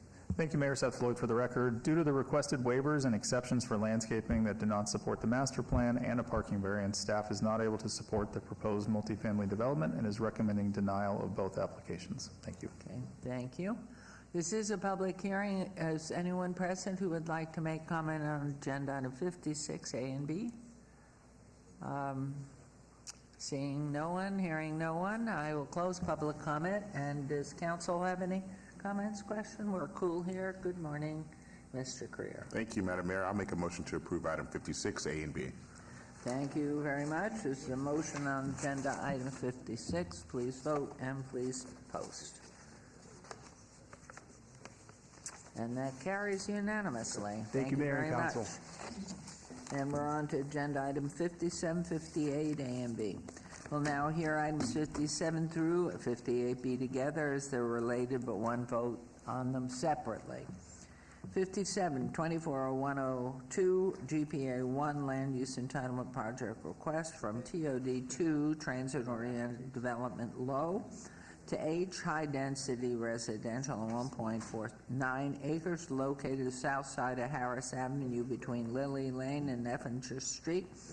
58-24049, the following land use entitlement project request of 1.49 acres located south side of Harris Avenue between Lily Lane and Effinger Street. R4 High Density Residential Zone number 58A 240049 VR1 to allow a proposed 15-foot tall front yard wall where 5 feet with a 2-foot solid base is maximum height allowed, and to allow a proposed 10-foot tall perimeter wall where 8 feet is the maximum height allowed, and to allow 0% contrasting material where 20% is required. 58B 240049 SDR1 Site Development Plan Review for proposed 4-story 60-unit senior citizen apartment development with waivers of residential adjacency and perimeter landscape buffer requirements. The applicant for item 57 is City of Las Vegas. The owner is Cardia Properties, LLC.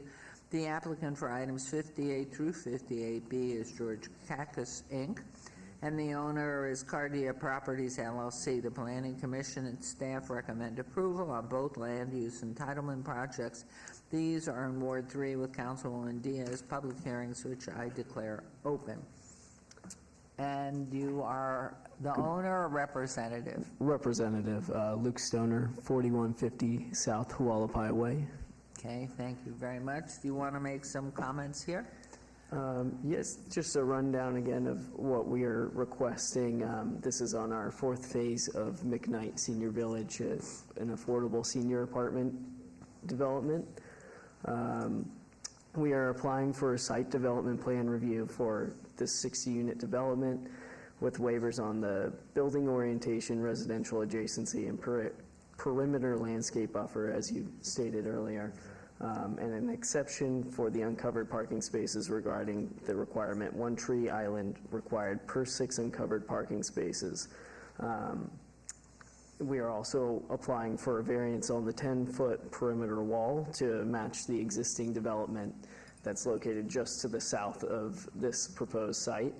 You can see it there on Effinger Street, or a better cross is the east side of Penny Lane and Lily Lane. All of these waivers and variances that we have requested are really just to make this more congruent with the existing property and site, just to make it all match and work a little more congruently. Okay, thank you. Thank you, Madam Mayor. Peter Lowenstein for the record.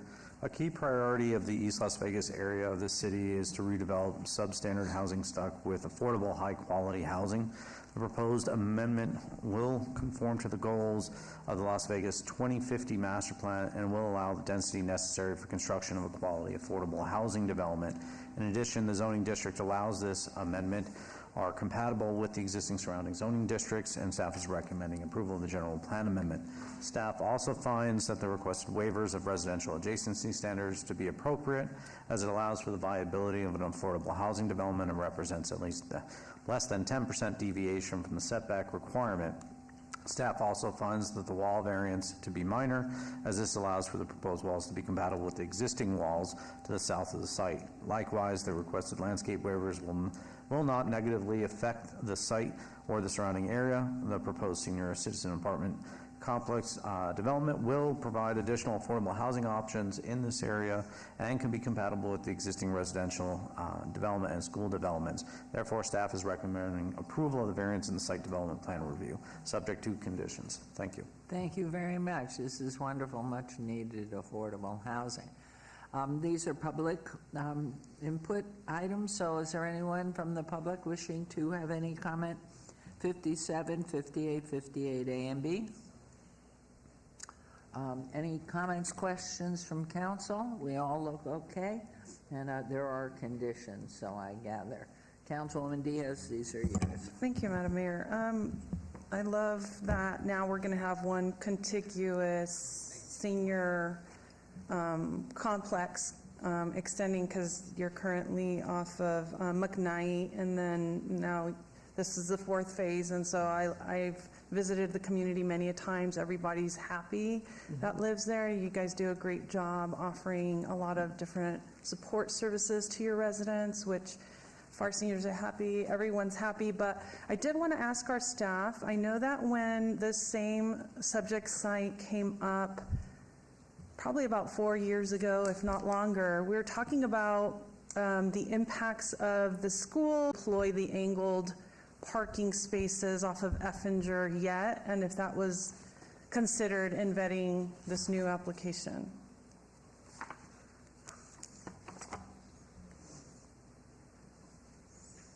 You're asking? Sorry, I'm asking staff.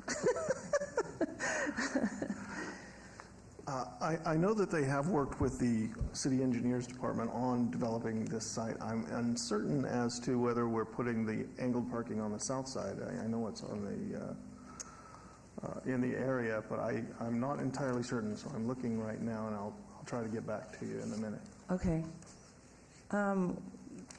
I guess as a matter of expediency, Madam Mayor, if we can trail the items so that our staff can kind of take a look and see what we've been able to do in that adjacency. I do know our Harris Complete Streets has the sidewalk. I don't have any issues. I know that we procured easements from the property owners to do that, but I just want to kind of know if Effinger is still a question mark, if that was contingent upon the development by the other project developer, and so would they be on board to making sure that there were a few more angled parking spaces along that way? So I just kind of want to make sure that if that needed to be a condition in there, that we don't miss this opportunity to articulate that. Is that all right to trail it? Yes? Okay. And then I think, Mr. Jansen, you were a Public Works Director, so I know you came into my office and showed me the grand plan. So I know they exist somewhere.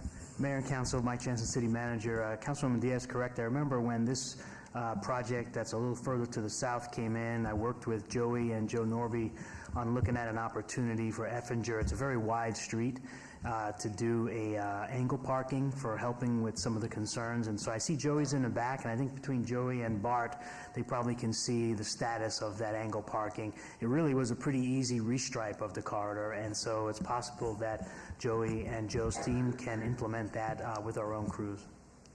Okay, so let's trail this. Let's go ahead with 59. Okay. And we'll come back. Thank you very much. So somebody will put up a hand, and here goes Joey, so great. Thank you. If you'll just have a seat. And by the way, I'm going to close the public hearing on agenda item 58. Okay, let's move on to 59.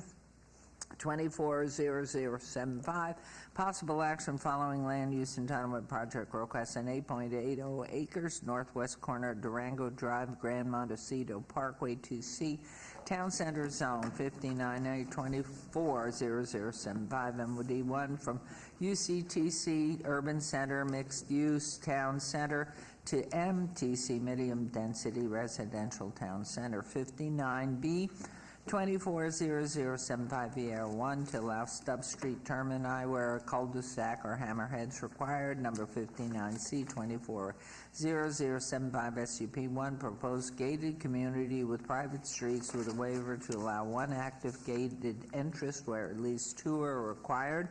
Number 59D 240075 SDR1 proposed 117 lot single-family attached residential subdivision with waivers to Town Center Street Development Standards, number 59E, 240075 TMP1 for proposed 117-lot single-family attached residential subdivision.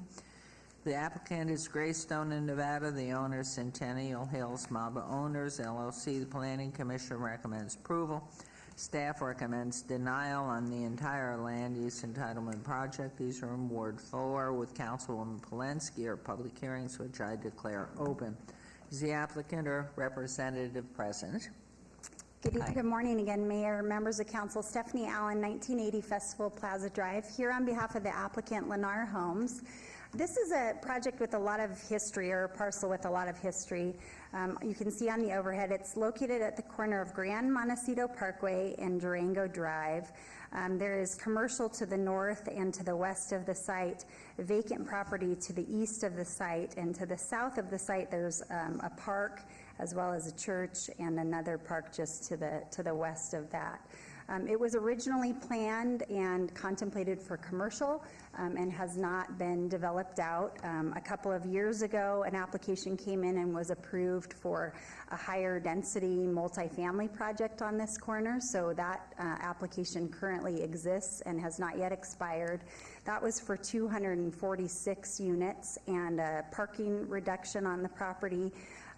It has not come to fruition, and so Lennar is actually asking to downzone the property. It's rare I stand up here and ask for a downzone, but that's in fact what we're here for. So we're proposing a townhome project, a very urban feel with lots of pedestrian connectivity and accessibility, but it would be a for-sale townhome product with Lennar. I think it's a great location just because you've got some commercial in the area as well as the parks that are to the south of the property, and that is part of Town Square's overall goal, is to have a mix of uses in the property. So I think this residential component is a good addition to the area. This is the site plan that's before you. I'm going to orient it just like I did on the map. So here's Grand Montecito Parkway and Durango located here. There's already a curb cut on Grand Montecito Parkway located here. That is what we're proposing to utilize for the gated access point for this townhome community. Pedestrian access will be along Durango and Grand Montecito Parkway, and then just emergency access to the commercial parcel to the west of the property. We are going from the 246 units down to 117, so a significant reduction in what we are proposing, and as I mentioned, it will be for sale within an attainable price point. We all know there's a bit of a housing crisis going on from an attainability standpoint. These will be homes that will be within the 400 or mid 400,000 range for home buyers. Again, townhomes, all with 2-car garages, lots of space in the garages. Lennar does a great job of creating extra long garage spaces for your trash cans and for your overlarge vehicles, and they are all 2-story townhomes. So this is what we are. Excuse me, are these all single-story or are they mixed? They're 2-story. So it's a townhome project, all 2-story attached townhomes with a mix of different size. This is a 5-plex I'm showing just for example. You can see a modern design, modern style. They are rear-loaded garages, so every home buyer will have the 2-car garage, and then we exceed the parking requirements. So from a guest parking standpoint, we are in excess of the requirements by 8 guest parking stalls. So here's the layout again. The reason for staff's recommendation is I believe they'd prefer to keep it commercial. From our perspective, that already changed. It's already been approved for multifamily. We're asking for just a different type of multifamily instead of for sale multifamily townhome product with attached units. At that first application that was a couple of years ago, there were about 28 people in opposition to that project. A lot of opposition at this particular project. We did have some neighbors that came to the neighborhood meeting expressing preference for commercial. However, at the Planning Commission, there were actually some of the commercial property owners here in support. They much preferred this to the prior approval. The prior approval had a parking reduction, which I believe is a concern of theirs. They did not want to have overflow excess parking in their commercial center. In this instance, we have 2-car garages for each homeowner and then excess guest parking as well. One thing that came up at Planning Commission, which I think is relevant to show you, is they asked for the pedestrian connectivity, and so I wanted to show this. The product type is really unique with home sites that front onto Grand Montecito as well as Durango. All of these blue dots are pedestrian access points for homeowners within the property. The orange line is the pedestrian connectivity throughout the project. We exceed the connection ratio that's required in your code. So I think it's a good fit for the area. While we have the one entrance, vehicular entrance, we have a ton of pedestrian connectivity for people to get out, walk to the park, walk to the other commercial opportunities in the area. Planning Commission did approve it unanimously, and as I mentioned, there were some folks in support at that Planning Commission hearing. We think this is a really good addition to the area and an opportunity to provide some attainable housing in the area that just currently doesn't exist. And with that said, I would very much appreciate your approval. I'm happy to answer any questions that you have. I'd like to ask about the lighting in the commercial area and then the lighting within the complex.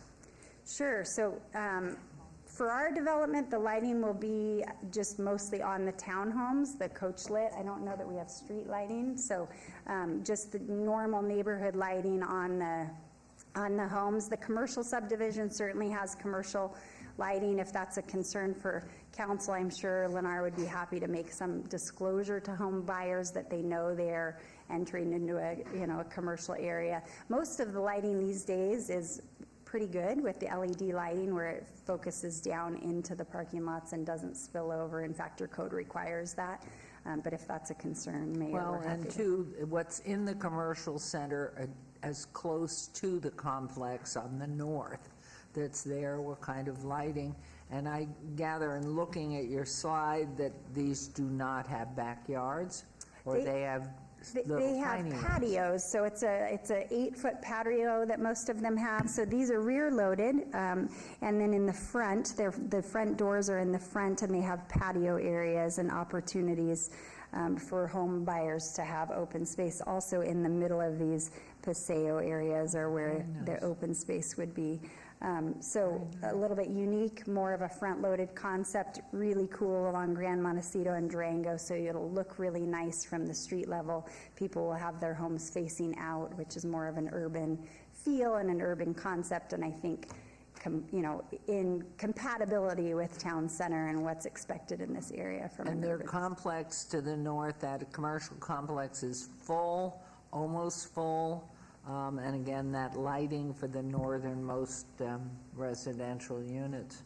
So this is mostly an office complex, so when I say commercial, it's mostly office buildings, so it's more of daytime uses. You don't have a Walmart or some kind of super center there. There's a daycare in here and a number of office buildings. So yes, there is lighting. At night, it'll be mostly for safety as opposed to actual commercial activity. Thank you. On this is a public hearing. Is there anyone, before I turn it over to planning, anyone from the public that would like to make comment on agenda item 59A through E? Let me not close it yet till we hear from planning. Thank you, Mayor. Seth Floyd for the record. Mayor, the proposed development does not align with the overall intent of the town center development standards, as the parcels in the general vicinity of the subject site are intended for commercial or mixed-use development, which are not compatible with the medium-density residential request. In addition, the site does not meet the town center standards as evidenced by the requested waiver and variance requests of the required private street standards and to allow only one entrance and exit, and therefore staff recommends denial. Thank you. Thank you. Now, is there anybody who wishes, now before I close public comment, in case your comment might have been got somebody excited. All right, I'm closing public comment. Any comments from council? Go, councilwoman. Thank you, Madam Mayor. I don't live far from this parcel. I pass it by 6 or 7 times a week. I too, my initial preference would be for it to be commercial. It's next to a commercial, it's natural to be commercial. But a guy with the last name Jansen told me recently that a bird in hand is worth 2 in the bush. And we need housing, we need it dramatically. And I know this product will be attractive. I have an imaginary sign in my office, Mayor, and it says, "Keep Ward 4 beautiful." I'm happy with the elevations, and it'll bring our CT tax, property tax, people on the rolls. Overall, it's good for the city. It's not my ideal preference. Like I said, I'd rather it be commercial, but we can't wait forever. So with that, I will make a motion to move forward with item... And you may take them all together, right? Wherever our attorney is? Yes. Thank you. 59A through. You can do one motion, one vote on this. Okay, I'll move forward with item number 59A through E. Thank you. There's a motion to approve agenda item 59A through E. Please vote and please post. And so be it. Thank you very Wonderful. much. Appreciate Thank it. you. Thanks. What's the timeline? Yesterday. Good. As soon as they can since get you're going. delivering, let's deliver quickly. Yes, they Thank are you. ready to go, so Thank you. appreciate it. Are we ready on yours? Okay, we're going backwards now to agenda item 57, 58A and B, and we were in examination. So please. Bart Anderson, Public Works. In response to the inquiry about the angled parking on Effinger, it currently exists next to this site, and the traffic engineer has indicated that the city would be willing to extend that further south on Effinger to accommodate the neighbors in the area and the developments. Okay, so it's not something that is contingent or tied to this. We can just, we just work with the property developer, or I'm just wanting... Well, it is, this particular development, it already exists. So it's for the parts that are south that also already exist. So the right-of-way is the city's. If the city believes that this is in the best interests, and we see that it's working well in other areas where we've tried it, the city can do this. We'll typically reach out to the neighbors so that they're not surprised by it. But it is not something that we need to do particularly with this item or put a condition on this item, because the city will be doing it. Okay. I just wanted clarification on that, if it needed to be attached or not. But In this case, no. Okay. But All right. great, thanks. Awesome. All right, with that, I thank you for your patience and hanging out a little bit longer with us. And I'm going to move to approve agenda items 57 and 58A and B. Subject to conditions or Do no we? conditions? Yes, we do have conditions, and did we articulate those already? No, we have not. Mr. Lowenstein, did we state the conditions? No, I don't think. Through you, Madam Mayor, the conditions as written, it just says subject to the staff report and the conditions that are already in the staff report. There are no additional amended or added conditions. Okay. And we just brought, Jeff Dorkak, City Attorney, we just brought back item 57, so we'll do them one motion at a time here. So a motion on 57 followed by, have we even read 58 into that? We have that one? So do 57 and then we'll do 58 with a separate motion. Right, okay. Okay, thank you for keeping us clear, Mr. Dorkak. So I'll move to approve agenda item 57. Thank you. There's a motion to approve, and please vote, and please post. And that carries, and on to 58, please. And now I'll move to approve agenda item 58A and B. Wonderful. There's a motion to approve 58A and B. Please vote, and please post. It's always good to be patient. So I'm sure this is a slam dunk carries. Thank you. Thank you, Mayor and Wonderful. Council. Thank you. Okay, we're on to agenda item 60, 240079 SUP 1, public hearing. Applicant Rodney Stokes, owner, Harmony Residential LLC Series 1, for possible action land use entitlement project request for a proposed community residence, including family community residence and transitional community residence use at 5909 Harmony Avenue, R1 single-family residential zone, Ward 1, with Councilman, good morning, Knutson. Planning Commission recommends approval. Staff recommends denial. This is a public hearing, which I declare open. Is the applicant or representative present? Yes, good morning. And your name, please. My name is Ronique Stokes. I'm the owner of Harmony Residence. Wonderful. And do you want to make some comment? Well, for the most part, we've been operating in the community for almost 9 years, serving those who've been diagnosed with a brain injury. We serve as the middle between rehabilitation and skilled nursing, providing recipients with access to the community. And so right now we operate as a conditional use, and we're requesting for a special use as we would like to occupy up to 6 instead of 4 with that conditional use. Wonderful. And thank you. And let's go over to planning, please. Thank you, Mayor. Seth Floyd for the record. Mayor, this community residence use is proposed to be located approximately 520 feet away from an existing community residence where at least 660 feet of separation is required. Staff finds that a second similar community residence on the same street would lead to oversaturation of this use, sufficient to alter the character of the residential neighborhood, and therefore is recommending denial of this special use permit, subject to conditions if approved. Thank you. On this map, can you point where that other one is? The adjacency, so how far away? I mean, is it close, or? Yeah, so it is, let me see if we've got a map that actually shows that. Hang on one So, second. Madam Mayor, it's on Harmony Avenue. It's probably about 3 in from the edge of the radius that is shown on the map. On the east or the west? On the east. Now, if as part of the presentation, there might be a special map that would actually show the property on it. There we go. So where the purple star is, so it's 2 in from the radius of 660 feet. The other radius was actually a 1,000-foot radius. So this is where the other existing use is. And so is there a number of residents or services that are limited in that size unit? Is that what this means? The number of residents is capped by the zoning ordinance, and it's 10.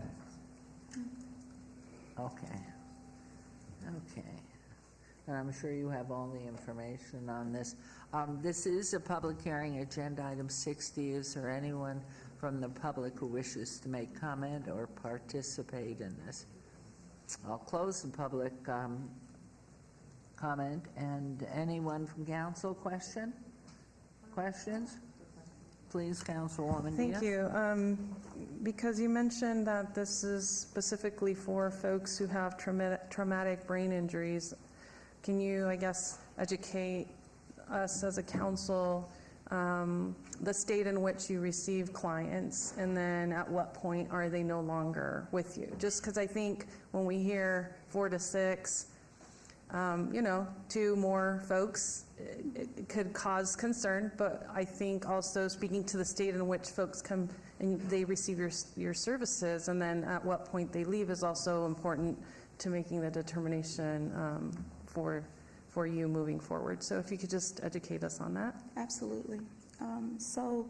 It's not necessarily TBI, but also ABI. So many of our clients are stroke patients, as well as being involved in motor accidents. I'm sorry, can you pull the microphone up a little closer and repeat what you said? It was hard. I was saying not only is it TBI, but also ABI. So many of our recipients are stroke patients. And so we assist with active daily living skills such as medication management, transferring, bathing, those type of things. As far as how we receive our recipients, we go through the 1915I. There's a referral put in from the rehabilitation facility. If they meet the requirements, they're then propositioned with a list of those who serve for the brain injury program. As far as our transition out, the 1915I program would make the annual assessment to determine if they're eligible to be in a community reintegration or they would remain in our program.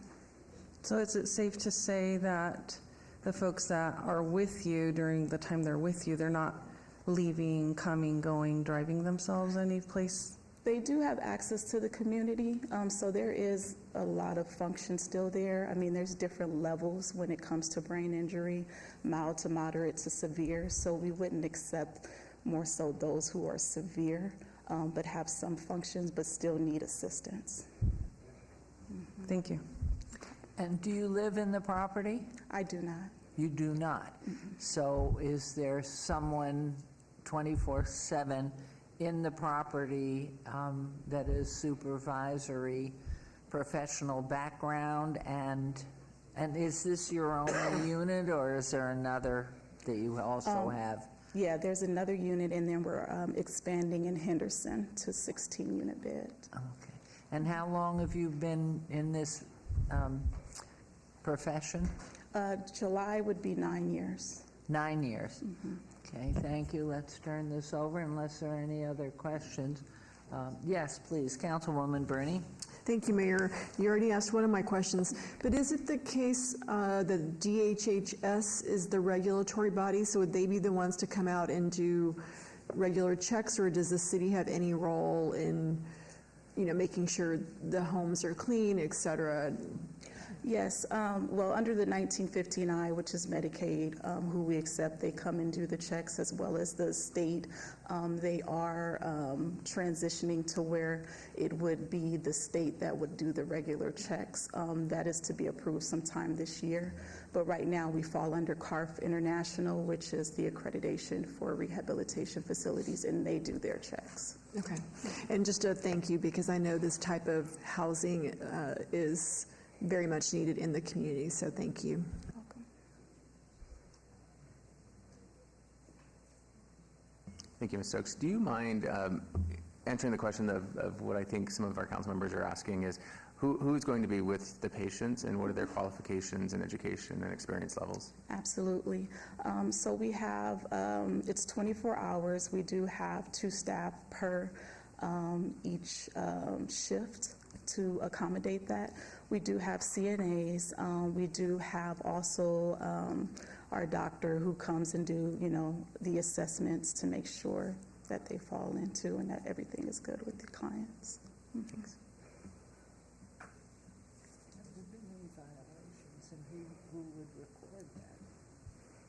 The question is, and I have checked in on this. Have you had any violations with the state? No violations. I did verify that. Okay. I mean, those are important because, we have so many people that are so well-intentioned, and we have such an issue of care now. And so there are reports coming in all the time. You need to follow up on this particular residence that my grandmother, my mother was in, her father, and the care is just not there. So how regularly, that has to be a state and a city requirements. So do you get a rating or a special license evaluation by either some part of the health department of the city as well as of the state, or what is the qualification? Yeah, our evaluation really comes from the CARF accreditation. And so, you know, we have this open door policy. So if there's ever a complaint, which we've never had one, but if there's ever a complaint, then they can go to the CARF International and make that complaint there. And is the family responsible for paying, or is this a Medicaid reimbursement or a Medicare reimbursement process? So for the services provided, it's from Medicaid. However, as far as room and board, we do not charge for room and board. You do not charge? We do not. Wow. Okay. Dear, thank you. Thank you, Mayor. I think we all had really good questions, and I appreciate the conversation that we had yesterday. I did do some checking on the business, so you said all the right things, and there's nothing on the record that would indicate that there's a reason for me not to approve it outside of what the planning department has already suggested.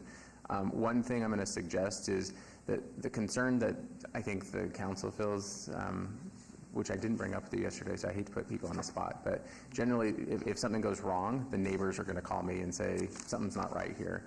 And my typical response is the facilities that are within our neighborhoods are regulated by some agency within the Department of Health and Human Services.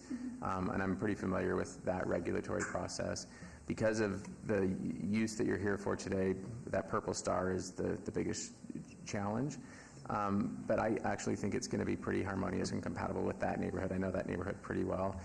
What I am going to ask is if we can do a one-year administrative review for this particular property in this application, which would mean that I just want to check up on you in a year to make sure there's nothing that's upsetting any of the neighbors around there. That's the challenge that we're probably all feeling, that anxiety around other neighbors being in a situation that makes them uncomfortable. And so I'm going to ask for a condition on this approval for a one-year administrative review. And if there are any issues or challenges in that period, I'm going to call you and say this is an issue. Is that okay with you? I'm open to that. That's fine. Thank Okay. Other than that, you said all the right things, and I think this is a service that our community needs, so I'm comfortable with it, just because I know the street pretty well. Mr. Lowenstein, I'm going to ask you to make sure I'm doing things right. Thank you. Through you, Madam Mayor, the condition of approval would read, an administrative required review shall be conducted 1 year from the date of final approval. Thank you. Are you comfortable with that? Yes, I am. Okay. With that being said, and the stated condition, I'm going to move to approve item number 60. Thank you. There's a motion to approve agenda item 60 on Ward 1. Please vote and please post.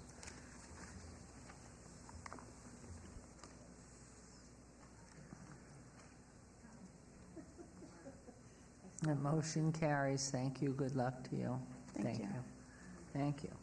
We'll move on now to agenda item 61, 240087, for possible action on the following land use entitlement project requests on 6.05 acres of 2601 Sunrise Avenue.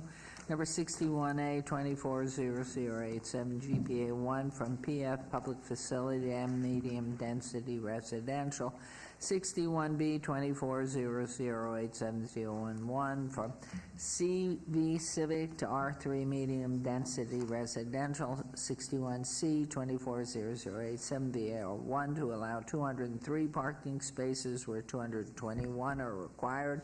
Number 61D, 240087 SDR1, proposed three-story, 121-unit multifamily residential development with waivers of perimeter landscape buffer requirements. The applicant is Michael's Development Company, I1 LP, and the owner is Southern Nevada Regional Housing Authority. The Planning Commission recommends approval on the entire land use project. Staff recommends approval on GPA 1 and ZON 1 and denial on VAR 1 and SDR 1. These are in Ward 3 with Councilwoman Diaz. Public hearings, which I declare open. Is the applicant or representative present? Yes, good morning. Good morning, Your Honor, members of the council. My name is Bob Gronauer, 1980 Festival Plaza Drive. I'm here representing the applicant, Michael's Development. We are here proposing for a multifamily development. High level, we have about 6 acres of property here located off of Sunrise and 28th. This is clearly an infill piece of property. We have some county property to the south of us down in this area here. As far as the site plan, on the plan itself, we're coming in with a general plan amendment and also a zone change that staff is recommending approval on. With respect to the site plan here, as you can see, we will have ingress and egress coming in and out on Sunrise Avenue. This is 28th Street here. We have a total of 6 buildings for the residential and a clubhouse located here. As you can see by all the green here, we exceed the open space requirements for the project. This is in conjunction with the housing authority that we're working on this project. As you know, housing we're in a crisis for housing. This project here will come in about 20 units to the acre. We have about 121 units that we are proposing. There is a parking variance, but high level here, just to give you 3 reasons why we have the parking variance. Number 1, the traffic engineering requirements come out for affordable housing requires about 0.9 or 0.90 with respect to per unit. So we actually exceed those parking requirements if we go through the engineering traffic manual. Number 2, our projects, I'm representing Michael's development. They do over 80,000, they manage over 80,000 units throughout the United States of various different products.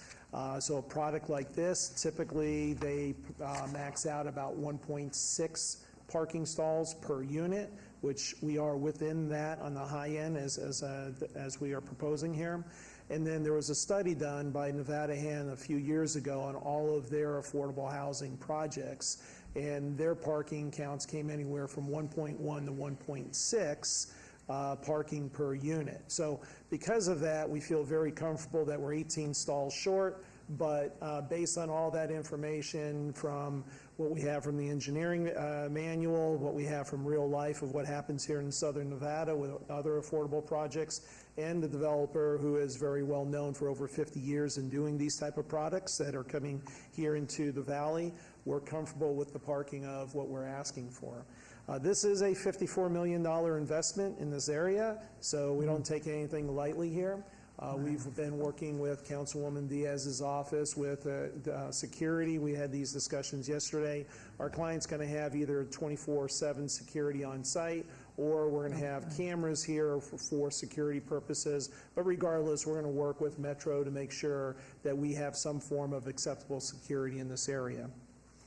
The other thing I want to point out is we have pedestrian access already out onto 28th Street for any of the kids that live in this complex here, where they'll be able to go to the schools in this area. We're also amenable to adding another a pedestrian gate along the eastern portion of our boundary here to create additional access. And then just to show you, these buildings are not your typical old style type of development that you see. This is a nice 3-story modern type of building, but what's unique about this is more like someone who's going to be renting here. It's going to be more like a townhome or a flat. They're not going to walk on stairs from the outside. As you can see by the red areas here, these are doors. They're going to be able to walk into the unit and go up the stairs there into the different levels of the house or the townhome or the apartment, whatever you want to call it. So these are not your typical type of apartments. So we wanted to put a little bit of a different spin on this of coming up with a new generation type of project here.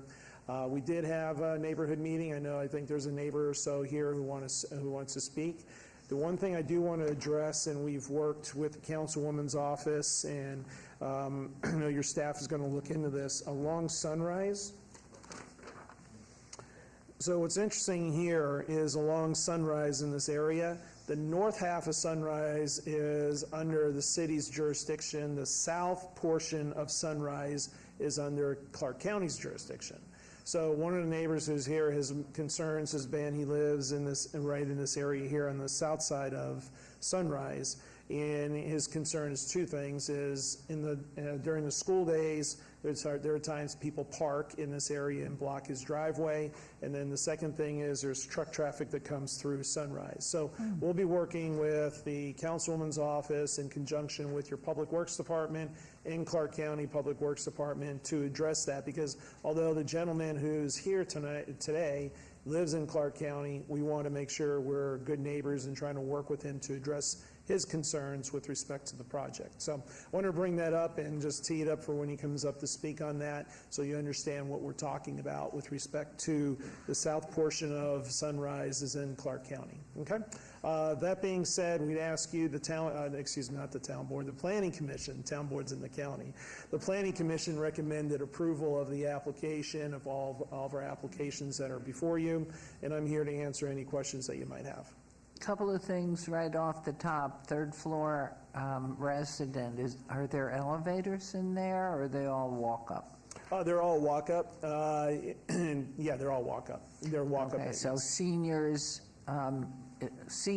would not get a preference on that. I mean, is there any consideration there for first floor or something? Because seniors sometimes have difficulty with 3 levels of stairs, especially carrying groceries. It's really more a question. Yeah, there is for seniors for ground floor living, yes. Yes, Okay. that's there. Yep. And the other thing, any thought when you were talking on that combined street, county, city, is that a 2-lane in each direction or 1 lane in each direction? If it's 2, I'm going to suggest you look into putting humps or bumps or something. No, in my understanding, there's 1 lane in each direction. I don't know what the exact width is of Sunrise. Okay. I mean, just a comment, knowing that sometimes that does help, especially if you've got school buses and trucks going, and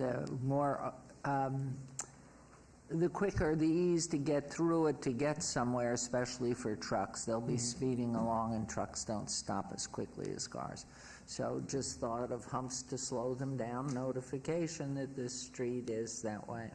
So at this point, this is a public hearing, but let me go to our planning first, and comments, please. Thank you, Madam Mayor.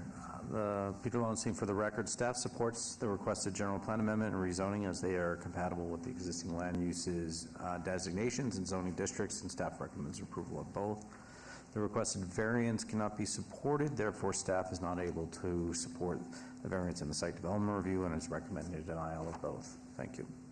Thank you very much. And this is a public hearing, so let's hear from the public, and this must be on this, sir.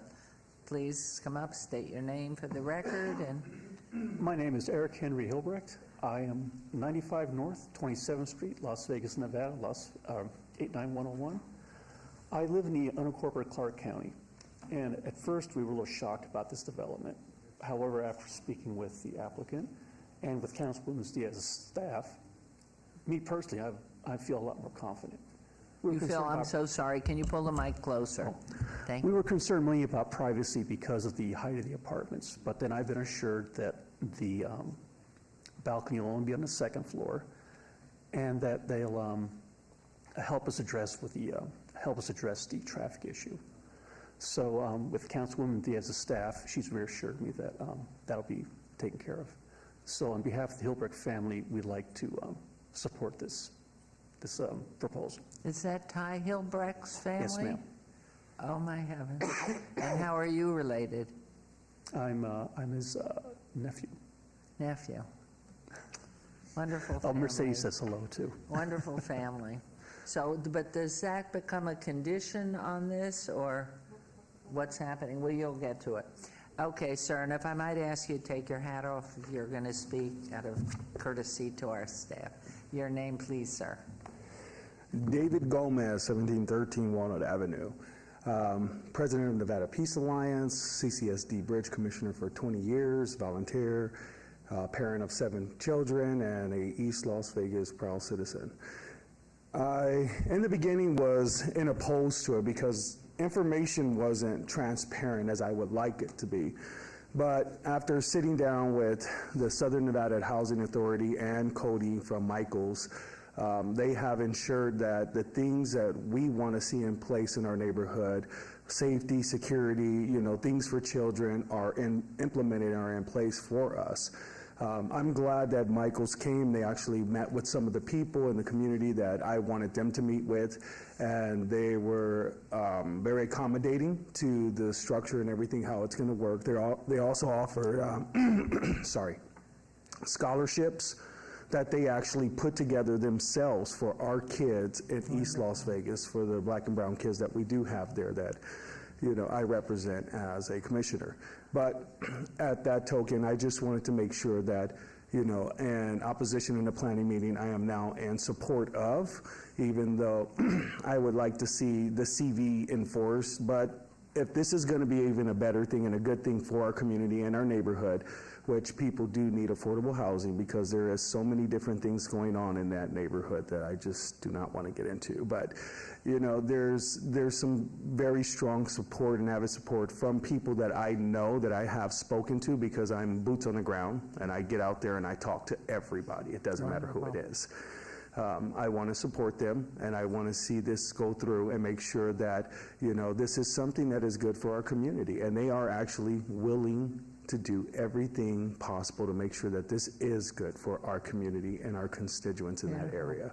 And then I also wanted to thank you, Mayor Goodman, for that sign that you put over there at the Smith Center that says, "Please clean up after your animals or there will be a fine," which I am ever the more grateful, because I enjoy the Smith Center with my children all the time. Thank you. Thank you, and thank you for all that you do. You obviously care about the community and do so much, so thank you.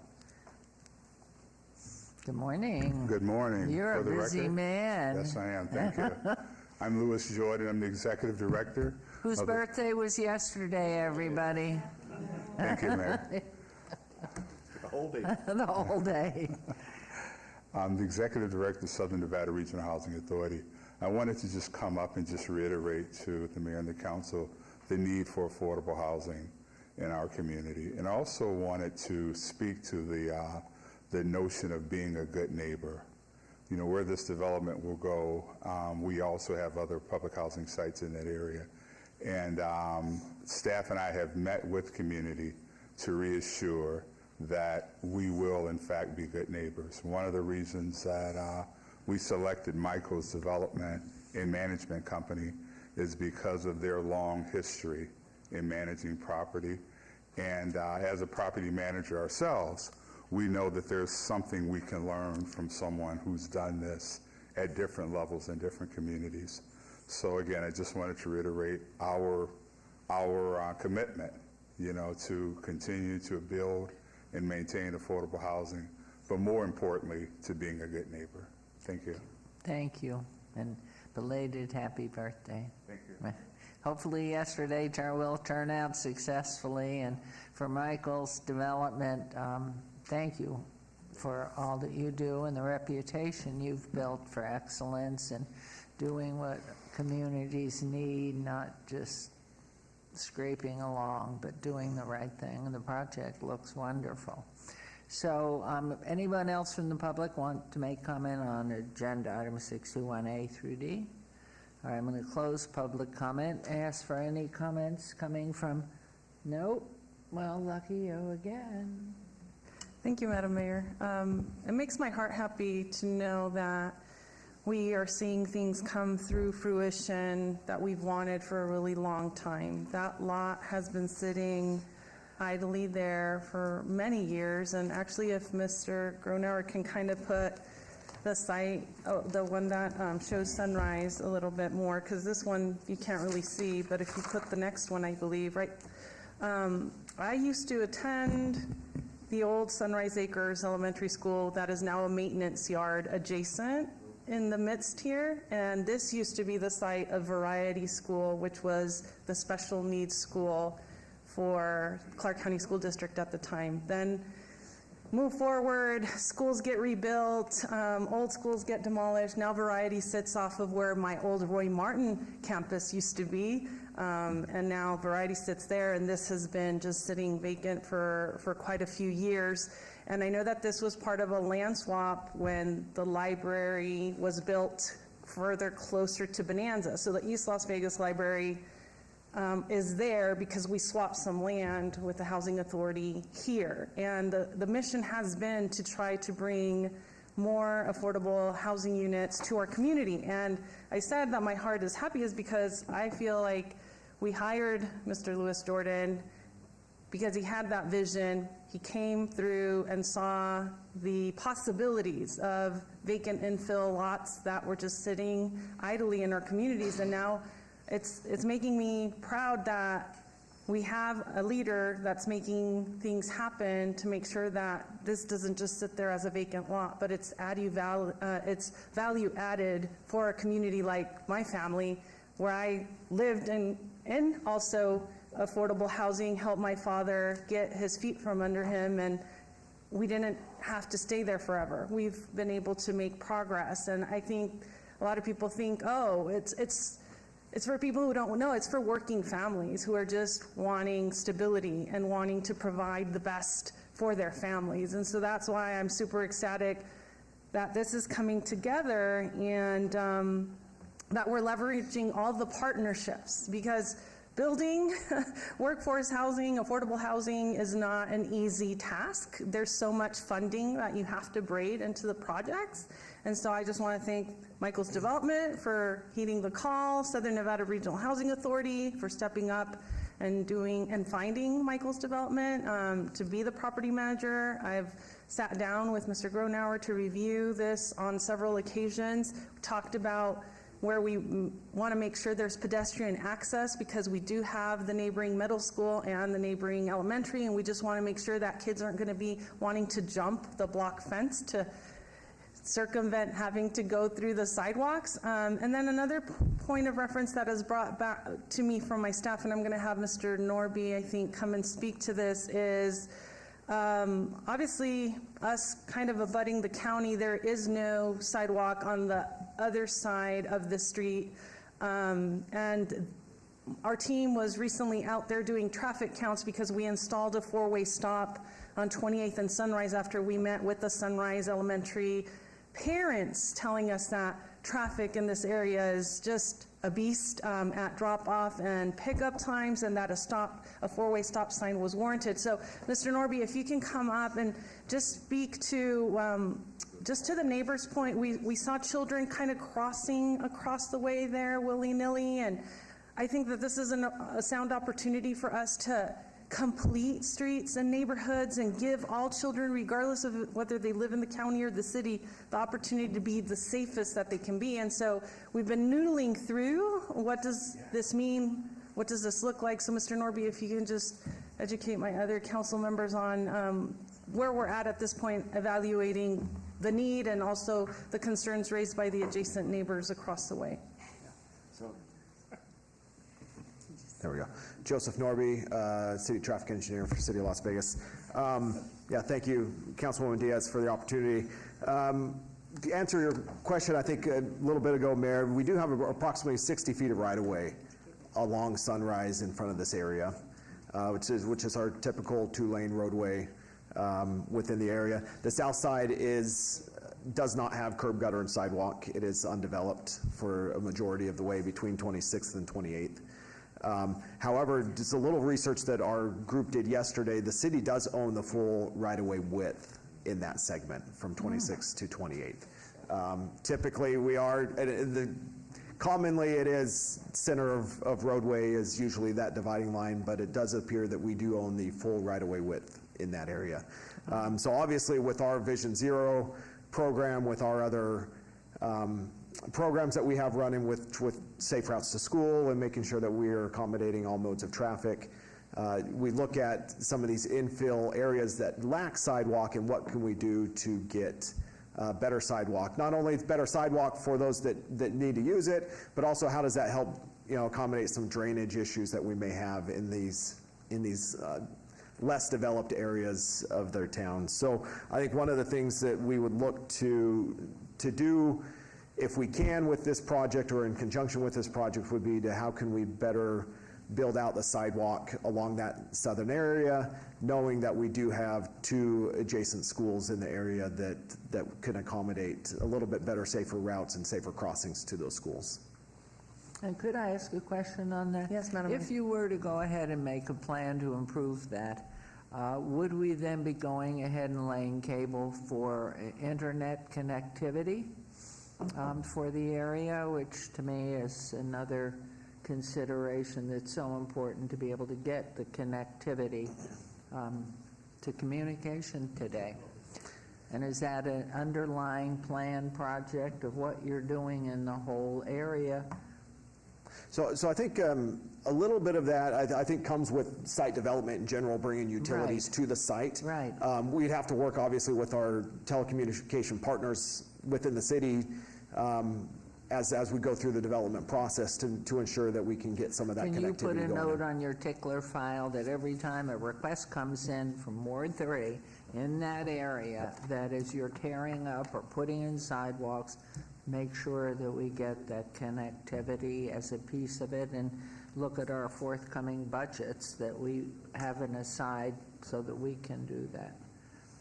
I mean, if you're going to tear up, we find we keep tearing up streets and either putting things underground only to take them back out. I mean, and so that plan, and especially in your area there. So thank you. Thank you, Mr. Norby. So, Mr. Norby, is that by way of condition that we work on that, just so that I'm clear on the safer So routes? as it stands right now, we have a condition. So the project site has already done a TIA, of traffic impact analysis for the site, of which we have an acceptance letter. One of the conditions of that acceptance letter, which is separate from what they're accomplishing today, and I'll leave that in your hands. You know, right now, at the time of the TIA letter, we weren't sure about our right-of-way, and so what we had asked for was to restore a crosswalk that had been removed because it didn't have ADA accommodations at 26th. It's not the best place for a crosswalk, but it is a place where we had one before. In light of some of this right-of-way changes, you know, or I guess the knowledge that we now have, digging a little further, you know, what we would like to do, in either with this project or in conjunction with this project, is do curb gutter sidewalk on the south side at a minimum between 26th and 27th, if not for the entire length. Okay, and so right now, it's not a condition of the planning process right now. It is a condition of the TIA, which generally speaking, and Bart may correct me if I'm wrong, 'cause Bart's a little bit more knowledgeable than I am, but these generally, what is approved today usually approves what is in the TIA. So it's either becomes an amendment to our TIA acceptance letter, or as part of this process. Either way, it gets captured. Bart Anderson, Public Works, if I may. The question I would have would be, is the improvements on the south side going to be a part of what the contractor does, what the developer does, or is it something the city is going to be doing? If it's something that the developer is going to be tasked with doing, putting in sidewalk, either permanent or temporary, then it probably would be good to add a condition to that effect at this time. Because it is across the street, and that's unusual. If it was for, you know, adjacent to the site, then certainly the traffic impact statement or study conditions would be just fine. But if we're asking that they do something on the other side of the street, I think it would be better if we had a condition of approval to that effect. And if that is your direction, I'll work on that condition right now. If I may, is we don't know what we're agreeing to, which is kind of scary. We want to work with the city. We have a limited budget of what we're doing, and you're asking us to do something more, so we would like to see what we could do in conjunction and subject to the TIA. We got to get the TIA to be approved and amended. We'd rather work with you to see exactly what the scope is and what we can contribute to or not, because I think, as Bart has mentioned, this is unusual, asking a developer like us to go across the street on someone else's, well, it's your right-of-way, but to do that. And we may end up being able to work with you and do that in conjunction, but as of right now, don't understand the whole entire scope and the cost of what that's going to be. Well, I'd like to add to that, based on Bart's comment, and hearing what I've heard, that beyond and this is a legal issue, then it goes back to whose land is that once you get to the edge of the pavement street that may be laid. Are you now at the county? And if it's theirs, it's their exposure to liability, it's their property, and they should be developing what they need to develop. So apropos of what you've just stated about you need to understand, and you're not made of money yet, and you're not printing your own money. And so the reality is the legal aspect of who owns the land and who's responsible for the street, up to what point and where does it become curb and then belong to the county. And then two, are you talking with anybody on the south side in the county at some point to see if they'll jump in and be benevolent and help this housing project along? So it's just a comment. And Bart, I don't know where the responsibility for the street stops. Does it stop at the end of the pavement? We own to the property walls or the fencing of that south side of the street. So we own the full length, full width to the. Okay, so going beyond that, though, is the county responsibility. Then it becomes property owners going further south. So. Okay. So this is a unique situation where we own the full right-of-way width to be able to do curb, gutter, and sidewalk without Councilman, further please. issues there. Mr. Norby, my very favorite city employee, or one of them, because I have to email you and text you all the time. See that, I Joey? need him to respond, Miss Paskey, I'm sorry. This is part of our Vision Zero plan, so we have a whole guiding document around what is included in Vision Zero, and it sounds like this will be one of those priorities. In addition to what we have throughout the entire city and in each of our wards, is making sure that there's adequate curb, sidewalks, lighting. This sounds like this goes onto that priority list as well. Does that make sense? It does. And in addition to that, appreciate you bringing that up. Our Vision Zero is a forefront of a lot of our development, a lot of our process that we have going forward. Additionally, we do have a grant that the city has been awarded for improvements in this area. The sidewalk was not specifically identified, but we are going through the area and doing some other improvements as part of a federal grant that we accepted earlier last year, I believe. Just one more question, because I know this is important to everyone on the council, but something like you have your priority list of where we're going to make improvements based on all kinds of data that your team looks at. So I'm guessing that as new developments happen, it shifts priorities, and this, because of a significant development like this, it may move it up on the priority list. Absolutely. Okay. Yep. Thank you. Yep. Okay, back to you. So, Mr. Anderson, how do we best capture the will of the developer to maybe work with the city? But what I don't want to see happen, and the reason why I'm raising it at this juncture, I don't want the developer to think I'm trying to do an aha on them. It's just that sometimes things don't get caught, we don't work through them, we're not bringing value, and then we have just uncompleted streets that put kids that are walking to school in greater jeopardy in places where we need to be in front of the ball. So if we're already going to inconvenience a community as we develop across the way and your project comes online, it just makes sense in my head to make sure we also work on the sidewalk on the other side, so that when we're ready to open the doors, everything is ready and it's the best it was ever, and the adjacent community is proud, and they're also happy that, yes, they were put through the inconvenience of construction, but it happened at the same time, versus then opening doors and then it takes us another several years to get it in the queue, and then we're putting cones again and further frustrating our residents that live in close proximity. So that's why I'm really kind of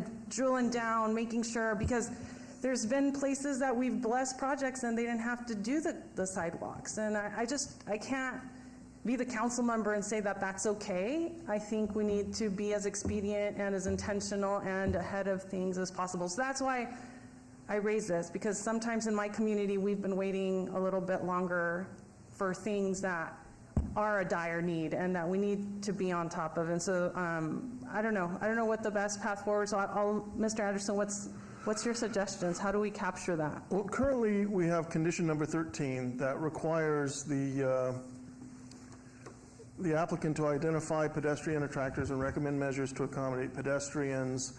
It goes on to say evaluate both east and west of this property. Perhaps if we add and south of this property, that would at least give written support for the council's direction that we investigate the sidewalk on the south side of this property.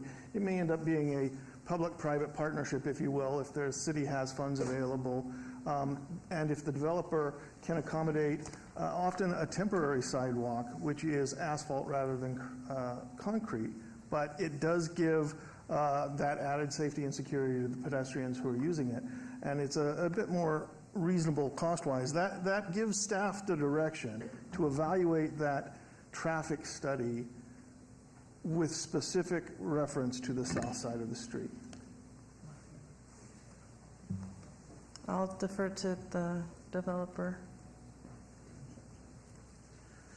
Yeah, we could work with that condition. Again, please understand and respect from a development standpoint, this starts getting into this slippery slope area where developers always build on their property. We build a curb, gutter, sidewalk, street. Now you're asking us to go across the way and build sidewalk.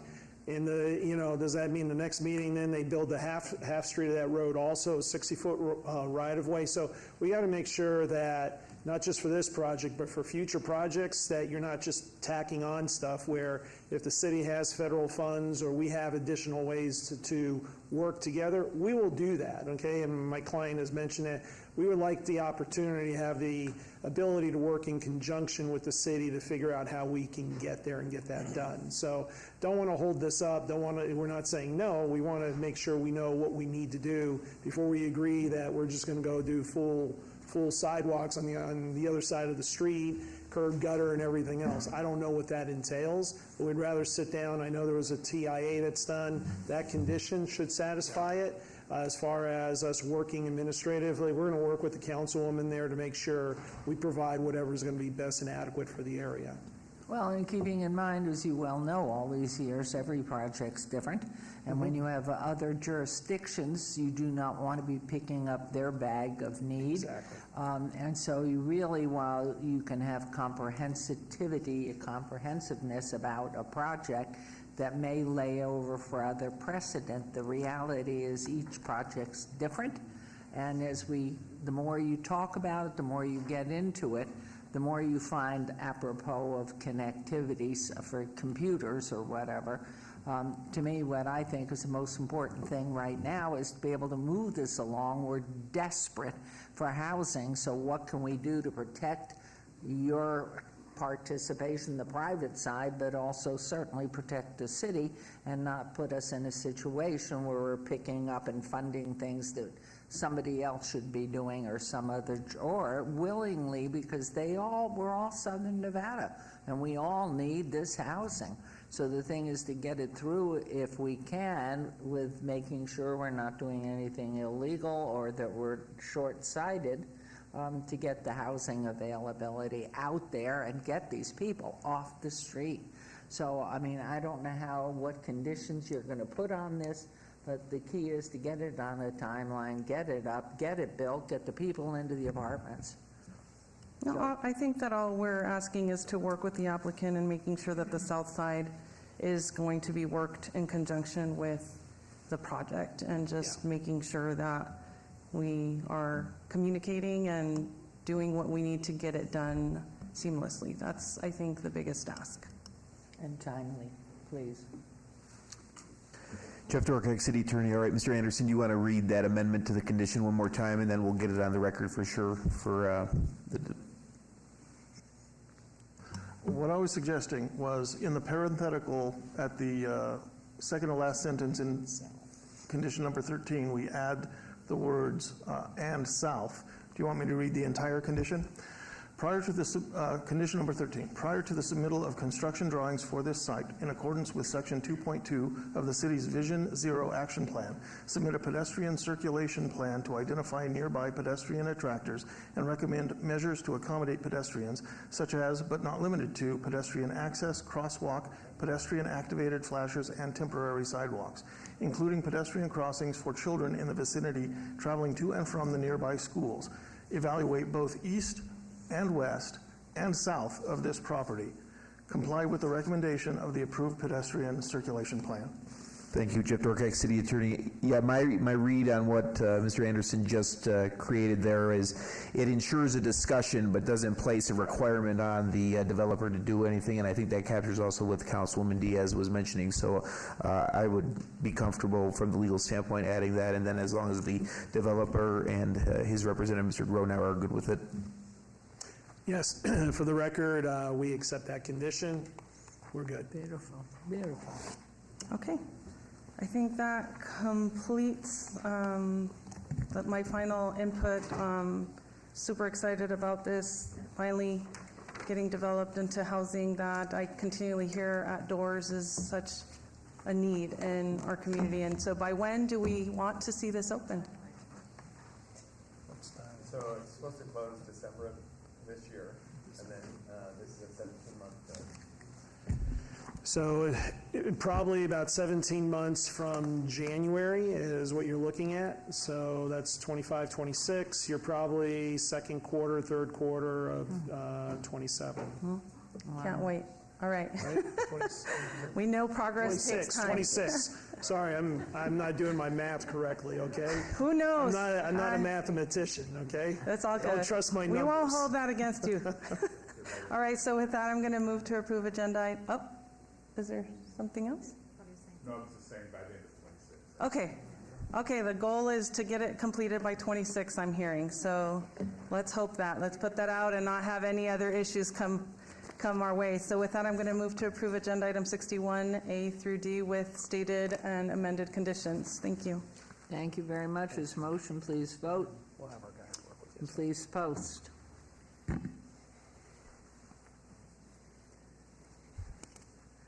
And that passes, and let's hope it's the end of 25. Thank you, and have a good day. Thank you. Thank you. Thank you. Thank you, Councilwoman. Okay, and we have heard on agenda item 62, Mr. Martin already gave us his report, so we're on to setting the date. I asked the city clerk to set the public hearing dates and appeals from the City Planning Commission meetings, dangerous building, nuisance litter abatements. Will do, thank you. Thank you, Dr. Holmes. And now we will have our second and final citizen participation. Public comment during this portion of the agenda must be limited to matters within the jurisdiction of the City Council. No subject may be acted upon by the council unless the subject is on the agenda scheduled for action. If you wish to be heard, please come to the podium, give your name for the record, the amount of time, the amount of discussion on any single subject, as well as the amount of time any single speaker is allowed may be limited. It is your opportunity to address council, but council will not respond or engage in dialogue. Are there any members of the public who wish to speak under this portion of the agenda? Thank you. Good morning. Or afternoon. Okay, I got my 3 minutes. Daniel Braisted, B-R-A-I-S-T-E-D. Thank you, Madam Mayor. I'd like to compliment the city employees that donated their time or paid, whatever, to help the children learn about science and physics last weekend. It was just a great group, a lot of excited people. Big convention coming up is May 21st and 23rd, that's next week. That's the licensing convention, and that's something to consider for a community. If we had licensed the Vegas sign down on the Strip, we could have generated some interesting money, but we didn't, but it's also helped us. So it's something to consider attending.